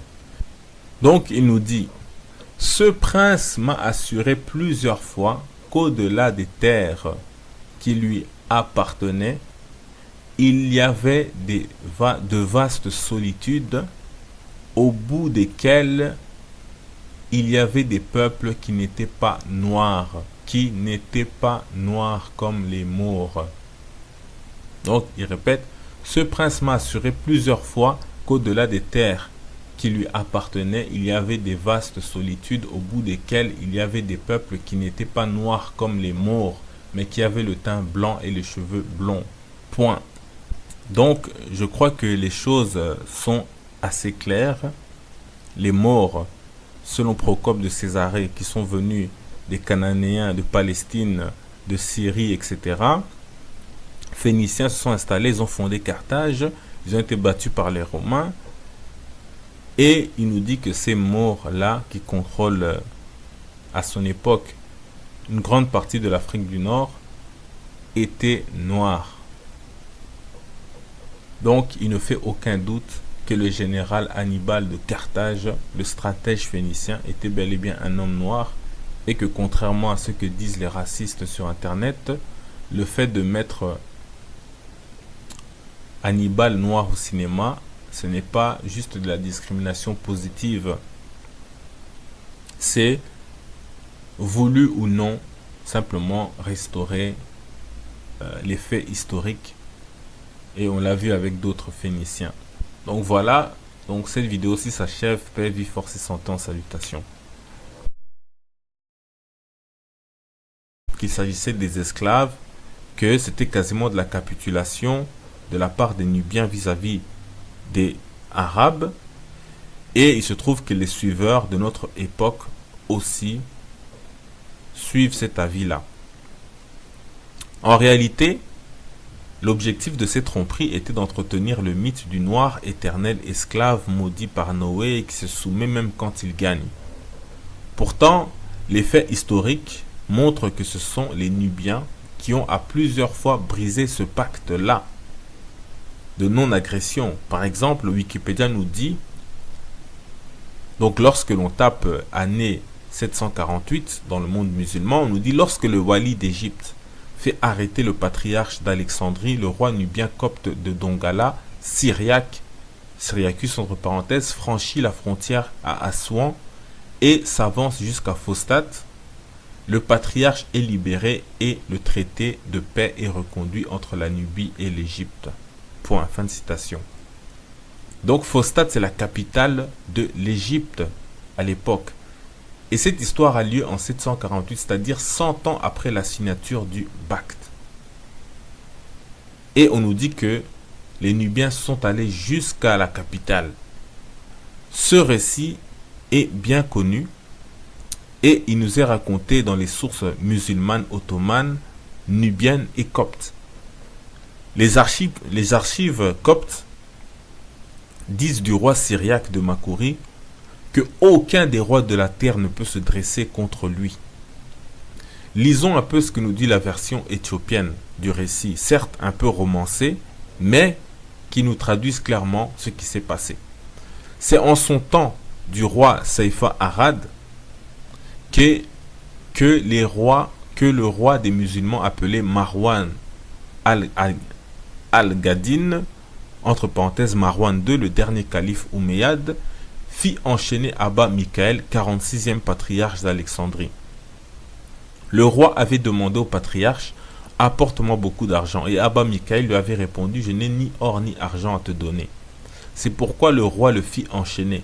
Quand le roi d'Éthiopie, Saifa Arid, apprit que les musulmans avaient condamné et fait enchaîner Abba Michael, il fut pris d'une sainte colère, descendit en Égypte avec une nombreuse armée et ravagea les provinces.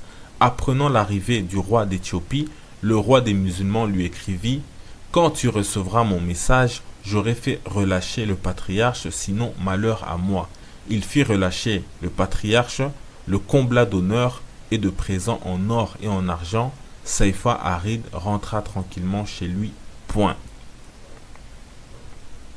Donc on voit clairement que les rois nubiens n'étaient pas du tout soumis aux musulmans, au point de menacer même la capitale de l'Égypte. On nous dit que plus tard encore, le patriarche copte a été à nouveau emprisonné et que les successeurs, donc le successeur du roi syriaque appelé David, avait menacé de bloquer les eaux du Nil et que les musulmans ont libéré à nouveau le patriarche d'Alexandrie et ont proposé même 120 000 dinars au roi David qui n'était pas intéressé.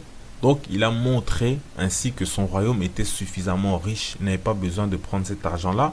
On dit même qu'il a exigé à la place un morceau de la vraie croix du Christ, soi-disant. Enfin, on peut dire aussi qu'il y a un dernier récit qui est très amusant et qui va se dérouler vers l'an 830. On nous dit que pendant qu'il y avait la guerre civile en Égypte, les Nubiens ont cessé de livrer les esclaves selon le Bacte. Ici, il faut dire qu'on est 200 ans donc après la signature. Et quand l'empire musulman donc va récupérer l'Égypte, on nous dit qu'il va exiger non seulement le retour des livraisons d'esclaves, mais aussi les arriérés, donc ceux qui n'ont pas été livrés pendant la guerre. Et le roi de Makuri va envoyer son fils, et le résultat sera que les arriérés seront annulés, et que au lieu de 360 esclaves par an, ce sera tous les 3 ans. Pire, ce sont les musulmans qui vont couvrir le prince nubien et sa délégation de cadeaux. Donc en bref, un récit qui nous semble être probablement interprété d'une manière insensée. On a toujours en fait voulu faire passer cette histoire-là pour un manque de moyens, un manque d'argent des Nubiens qui vont maintenant aller supplier les musulmans pour alléger le tribut qu'ils devaient leur payer. Mais en vérité, au vu de la richesse de la Nubie attestée à cette époque par les historiens et qui va durer jusqu'au XIIe siècle, et par contre l'appauvrissement de l'Égypte après la guerre civile, on peut plutôt penser que c'est plutôt ces derniers-là qui n'avaient plus les moyens de commercer régulièrement comme auparavant avec les Nubiens. Donc ça, c'est plus sensé. En clair, donc le fait de dire que la traite négrière islamique dure depuis 1400 ans en partant du Bacte, cela n'est qu'un mythe. Mais on en reparlera. Et déjà, on sait, comme on l'a vu, que les Arabes originels dont descend le prophète de l'islam étaient noirs. Donc on ne peut pas parler de traite négrière entre noirs. Ensuite, oui, ils pratiquaient l'esclavage, les Arabes, mais en rien basé sur la race. Ils pratiquaient l'esclavage sur les blancs, les jaunes et même sur des Arabes. Et cela sans théorie de déshumanisation. Par exemple, Zaïd ibn Harith a été adopté par le prophète de l'islam. Mais comme nous le savons, l'identité arabe a été usurpée, le racisme a commencé à s'installer et la déshumanisation a été aussi théorisée. Mais on le verra, comme on a dit, si Dieu le veut, il y a même eu des anachronismes, c'est-à-dire que plus tard, ils ont réécrit des histoires faisant passer des hommes libres pour des esclaves sous prétexte qu'ils apparaissaient clairement comme étant des noirs dans les récits. De même, ils ont dit que l'épine dorsale militaire de l'empire chiite fatimide était composée d'esclaves slaves et de noirs nubiens. Et donc, les Fatimides comptaient fort sur le Bakht, comme si 360 esclaves par an pouvaient constituer la colonne vertébrale d'une armée.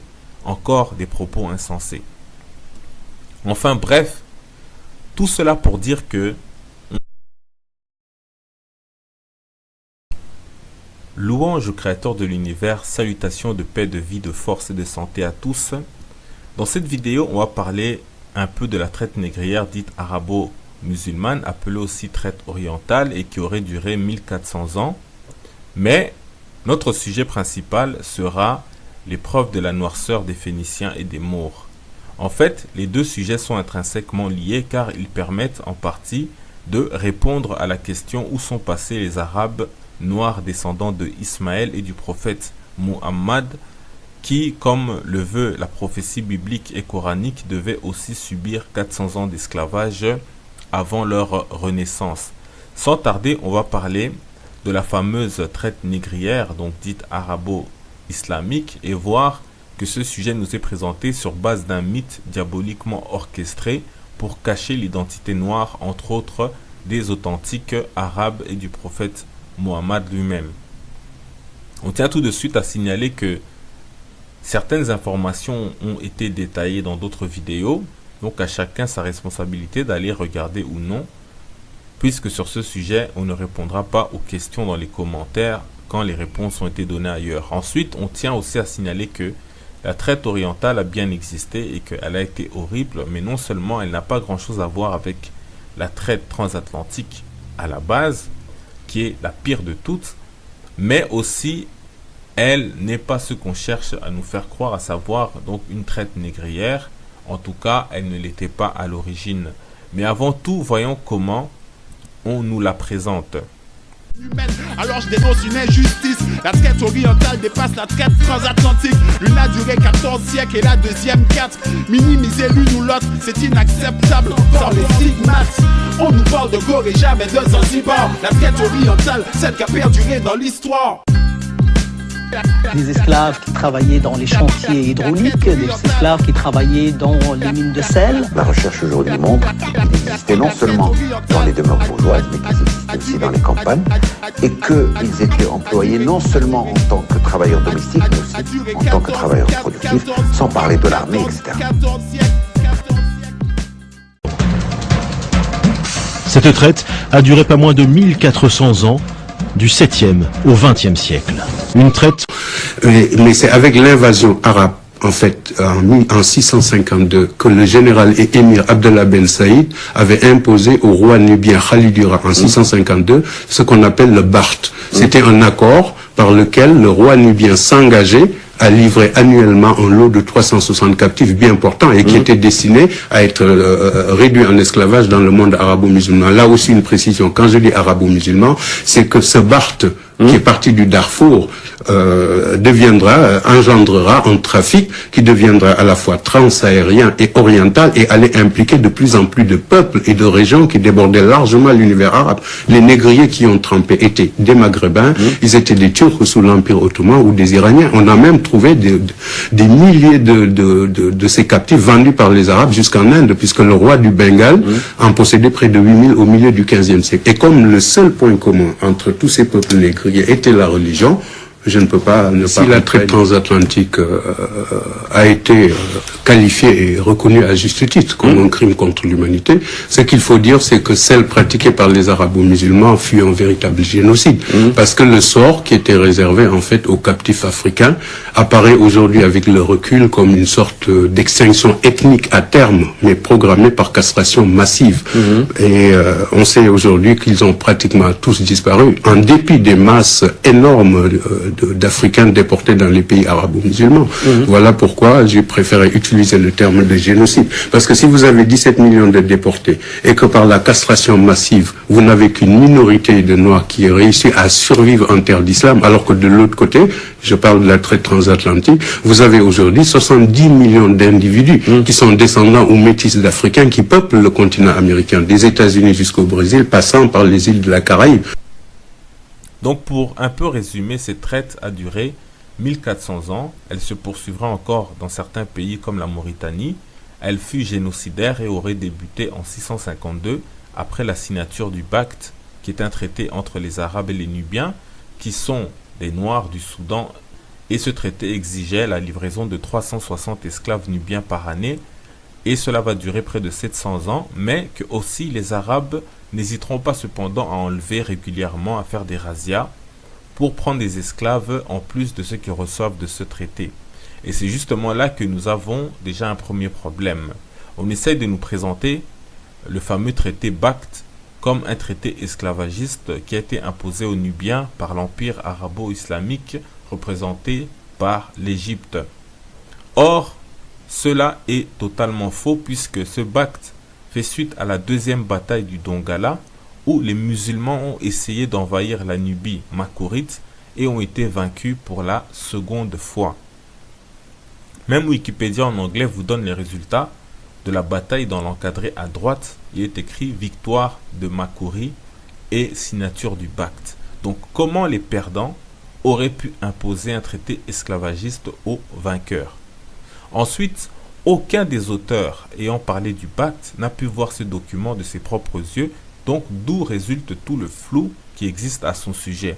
L'historien égyptien Ahmad al-Makrizi, l'un des premiers à en donner le contenu, a vécu plus de 1700 ans après les faits. Et le terme qui est utilisé pour les prétendus 360 esclaves, entre autres, serait ras, qui veut dire tête en arabe et qui peut correspondre à 300 têtes de bétail.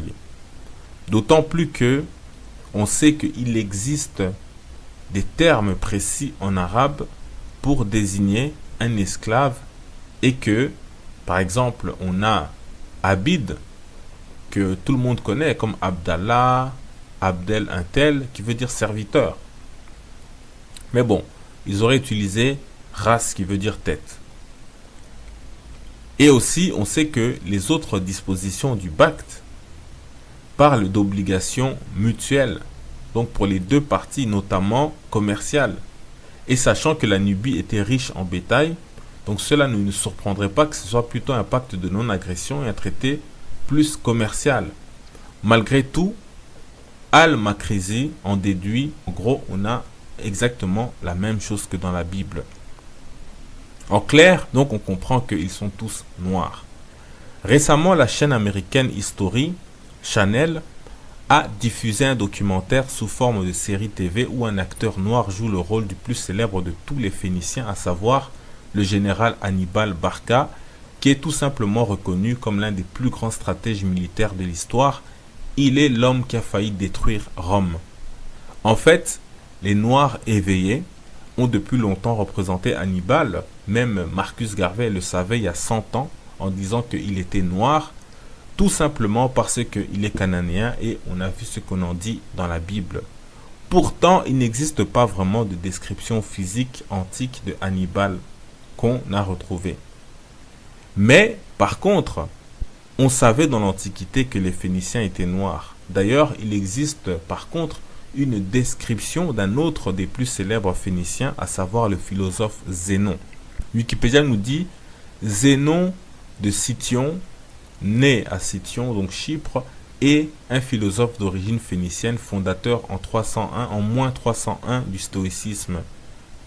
Donc je m'arrête un instant pour dire que malheureusement, le racisme satanique, toujours à l'œuvre, a modifié en fait l'article de Wikipédia qui autrefois disait de Zénon qu'il était grand et frêle de peau noire. Point.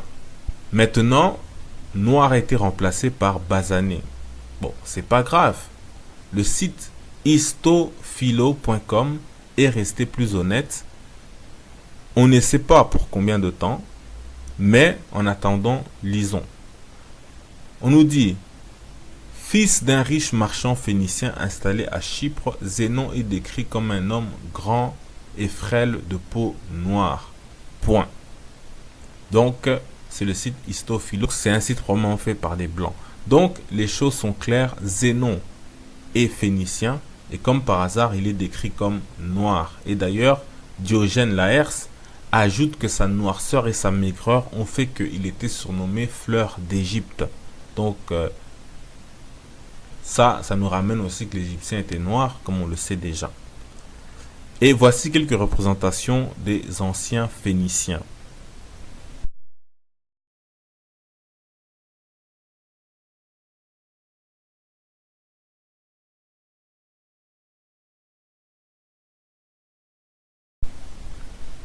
Maintenant, on va passer aux Maures et on reviendra plus tard sur les Maures, les Phéniciens et même pour comprendre la description de Hannibal qui était noir. Et donc,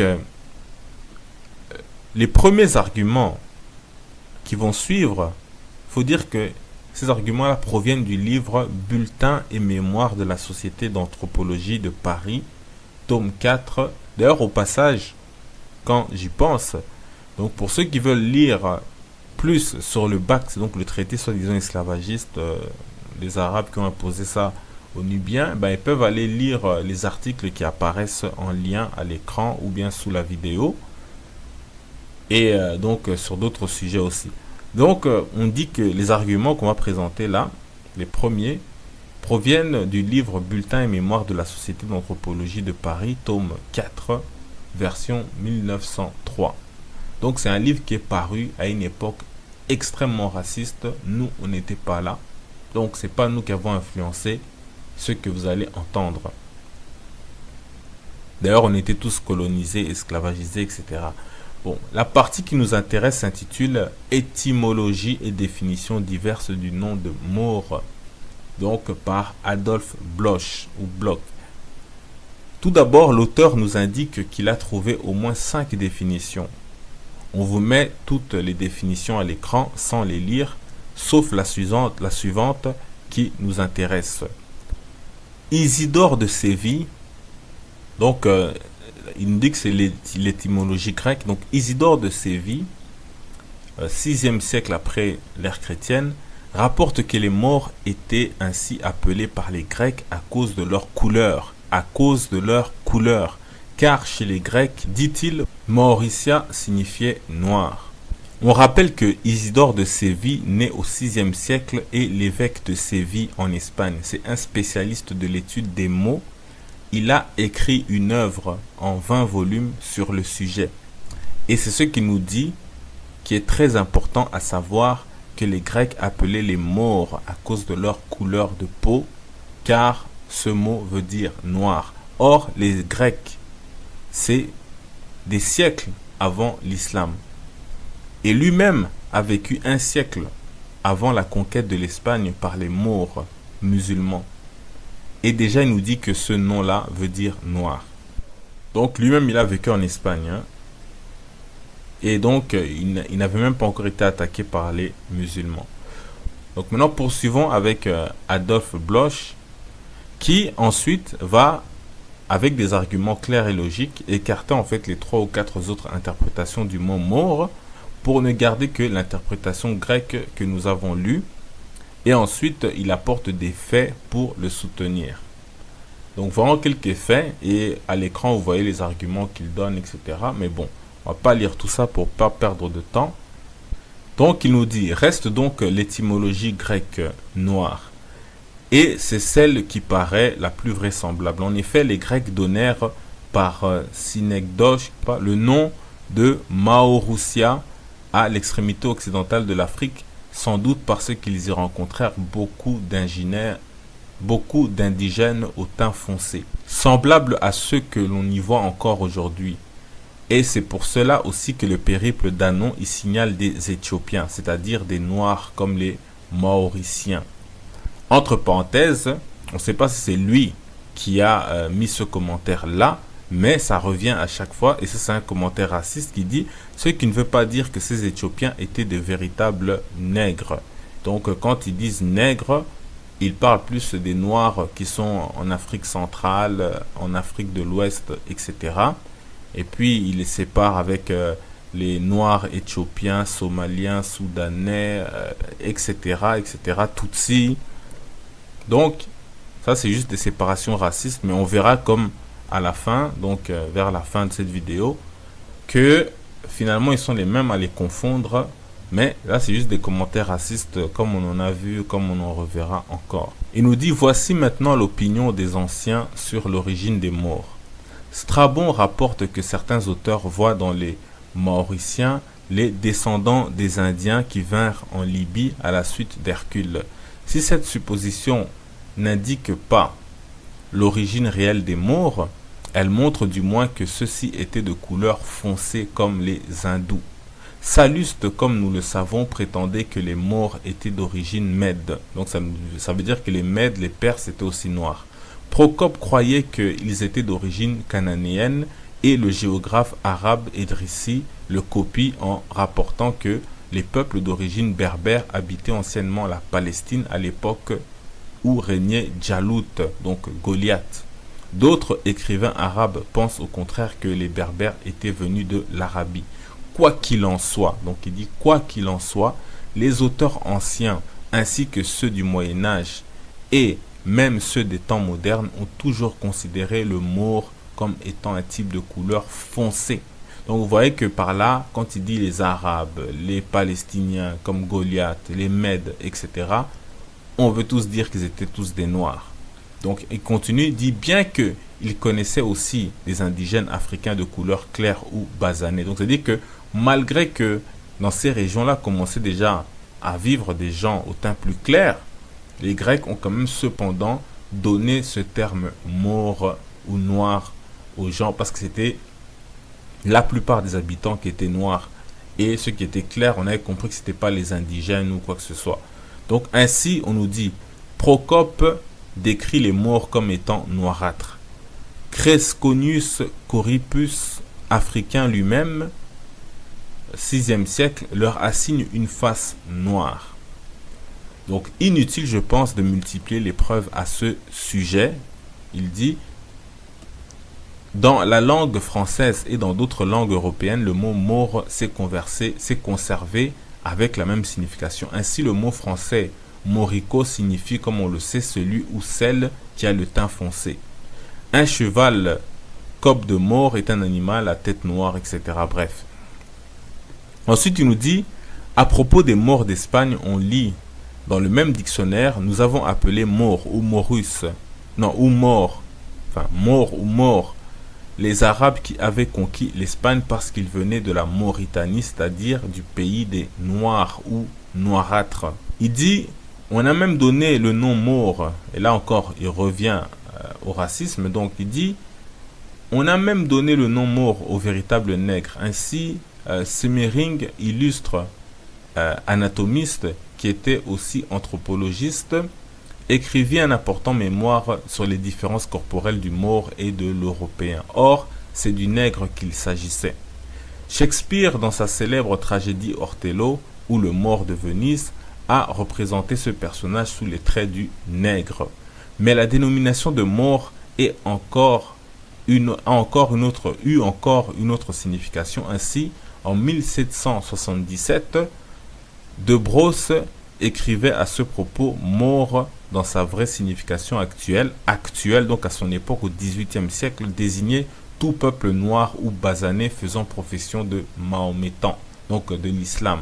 Donc tout musulman noir ou basané était appelé Maure. Ainsi, on peut dire que le terme Maure est presque synonyme de celui de mahométan noir ou basané. Point.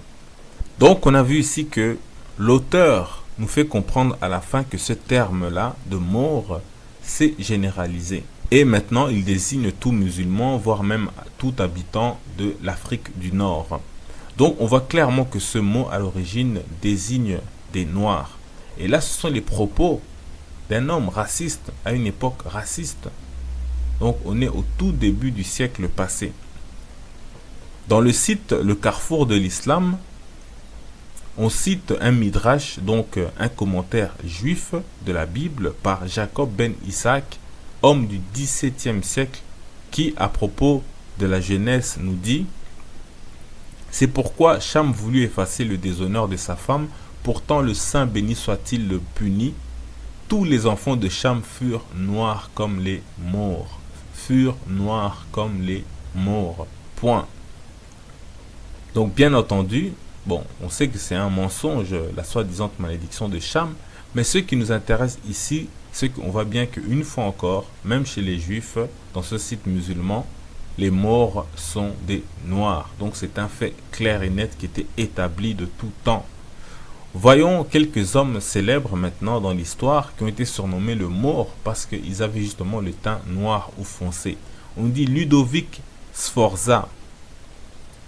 Le Maure, né au XVe siècle, fut le duc de Milan, donc Milan dans l'actuelle Italie. Dans le livre Le Physionomiste, on nous dit Louise Forcé était appelé le Maure car il avait le teint extrêmement obscur. Point. Or, on sait que dans Google, Wikipédia, on voit que ce personnage nous est présenté souvent en blanc. Mais on nous dit que c'est parce qu'il avait le teint foncé. Un autre Italien, Alexandre de Médicis, du XVIe siècle, héritier d'une des familles les plus riches d'Europe, et pour beaucoup, il est le fils du pape Clément VII. Il a été aussi le duc de Florence, qui est le berceau donc de la Renaissance occidentale en Italie. Donc vous voyez clairement à l'image que lui aussi, surnommé le Maure, était foncé. Maintenant, voyons d'autres faits encore concernant les Maures ou têtes de mort. Donc il y a eu récemment une polémique au Vatican parce que le pape Benoît XVI en fait a continué à porter son blason de pape alors qu'il avait démissionné. Et ce blason en fait représente la tête d'un Maure. Tête d'un Maure qui était utilisée depuis près de 1000 ans en Allemagne, à Freising et à Munich.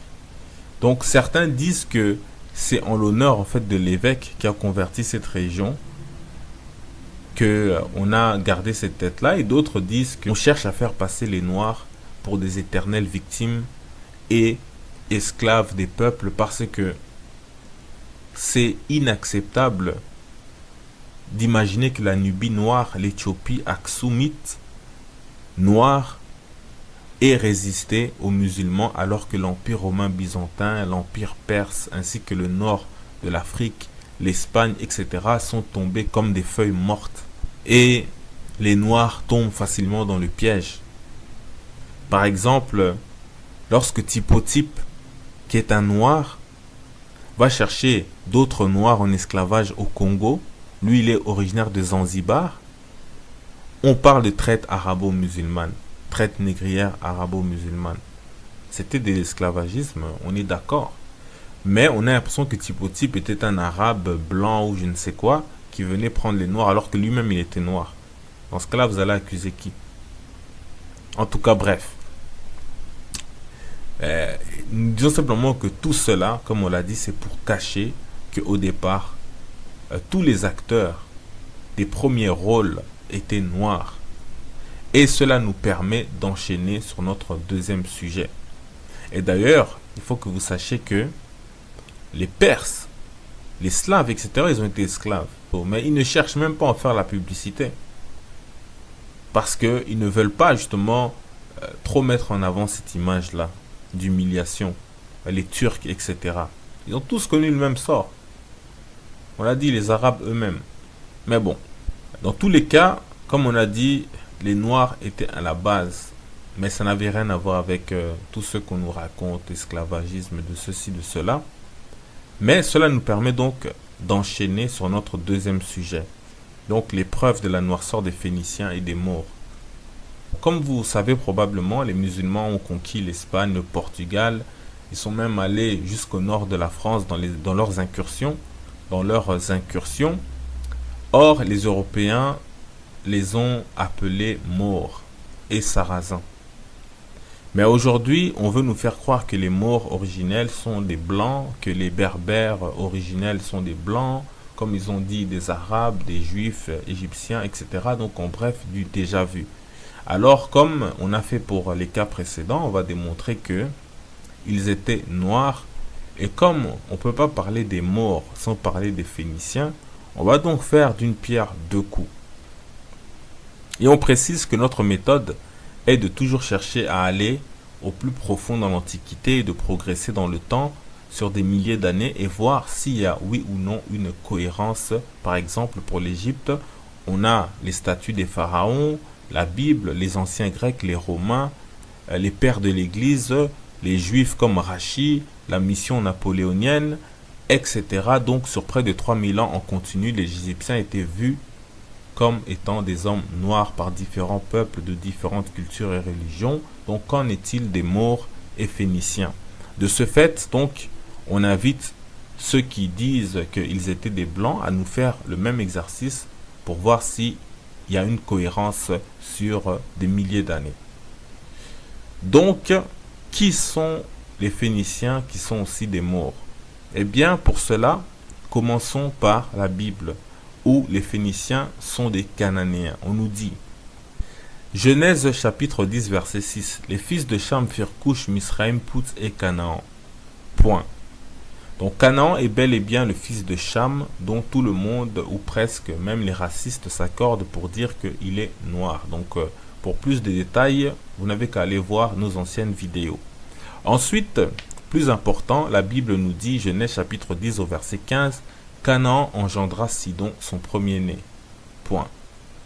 Wikipédia nous dit à propos de Sidon, Sidon ou Saïda en arabe fut dans l'Antiquité la capitale incontestée de la Phénicie. Point. Donc déjà ici, on aurait pu s'arrêter et dire que on se base sur une source sacrée, donc stop. Mais on va aller en profondeur. Mais gardons toujours à l'esprit cette information biblique et voir si c'est cohérent avec ce qui se fait ailleurs. Pour ça, allons dans la mythologie grecque. Dans la mythologie grecque, on nous dit Agénor est un roi phénicien de Tyr. Il est le fils de Poséidon et de Libye, ce qui fait de lui le frère de Bélus et de Lélex. Originaire d'Égypte, il se rend en Phénicie où il devient roi et épouse Téléphassa. Il en a plusieurs fils, entre parenthèses Cadmos, Phénix et Cilix, et une fille Europe. Donc juste pour s'arrêter un instant là, Europe, donc on dit que c'est la fille d'un roi phénicien, donc d'un roi noir. Certaines traditions lui attribuent aussi d'autres fils, Phiné, Tassos et Képhé ou Séphé. Point, donc on s'arrête là. Donc ici c'est très important car Séphé, le dernier nom qu'on a cité, est un roi éthiopien. Voici ce que nous dit Nonos de Panopolis, qui est un poète grec né à Panopolis en Égypte, et il a vécu de la fin du 4e siècle jusqu'au milieu du 5e siècle. Dans son livre, donc, il nous parle de Cadmos, qui est un des fils de Agénor, donc le fameux roi phénicien dont on a parlé. Donc, il nous parle de lui en nous disant « Oublie la colère de ton père Agénor, et ne redoute rien pour tes frères condamnés à errer comme toi. Ils vivent encore, mais ils sont séparés. Séphé qui s'est dirigé vers les contrées méridionales et chéri des Séphéens ou Képhéens d'Éthiopie. Point. Donc, selon cette tradition, le roi d'Éthiopie est le fils du roi des Phéniciens. Et tous sont originaires d'Égypte. Donc, tous sont noirs. Séphé est parfois présenté comme le fils de Bélus, donc le roi d'Égypte. Mais qu'importe, les deux de toute façon sont noirs. Et regardez comme cela concorde avec la Bible qui dit Couche donc égale Éthiopie, Misraïm égale Égypte, Pout égale Libye et Canaan égale Phénicie. Donc dans la Bible on dit que ce sont des frères, donc qui sont d'une même famille. Dans la mythologie grecque on nous dit que Libye est la mère de Agénor, roi fondateur de la Phénicie, originaire d'Égypte, qui est lui-même le père ou l'oncle de Séphé, roi d'Éthiopie, donc Couche. Donc,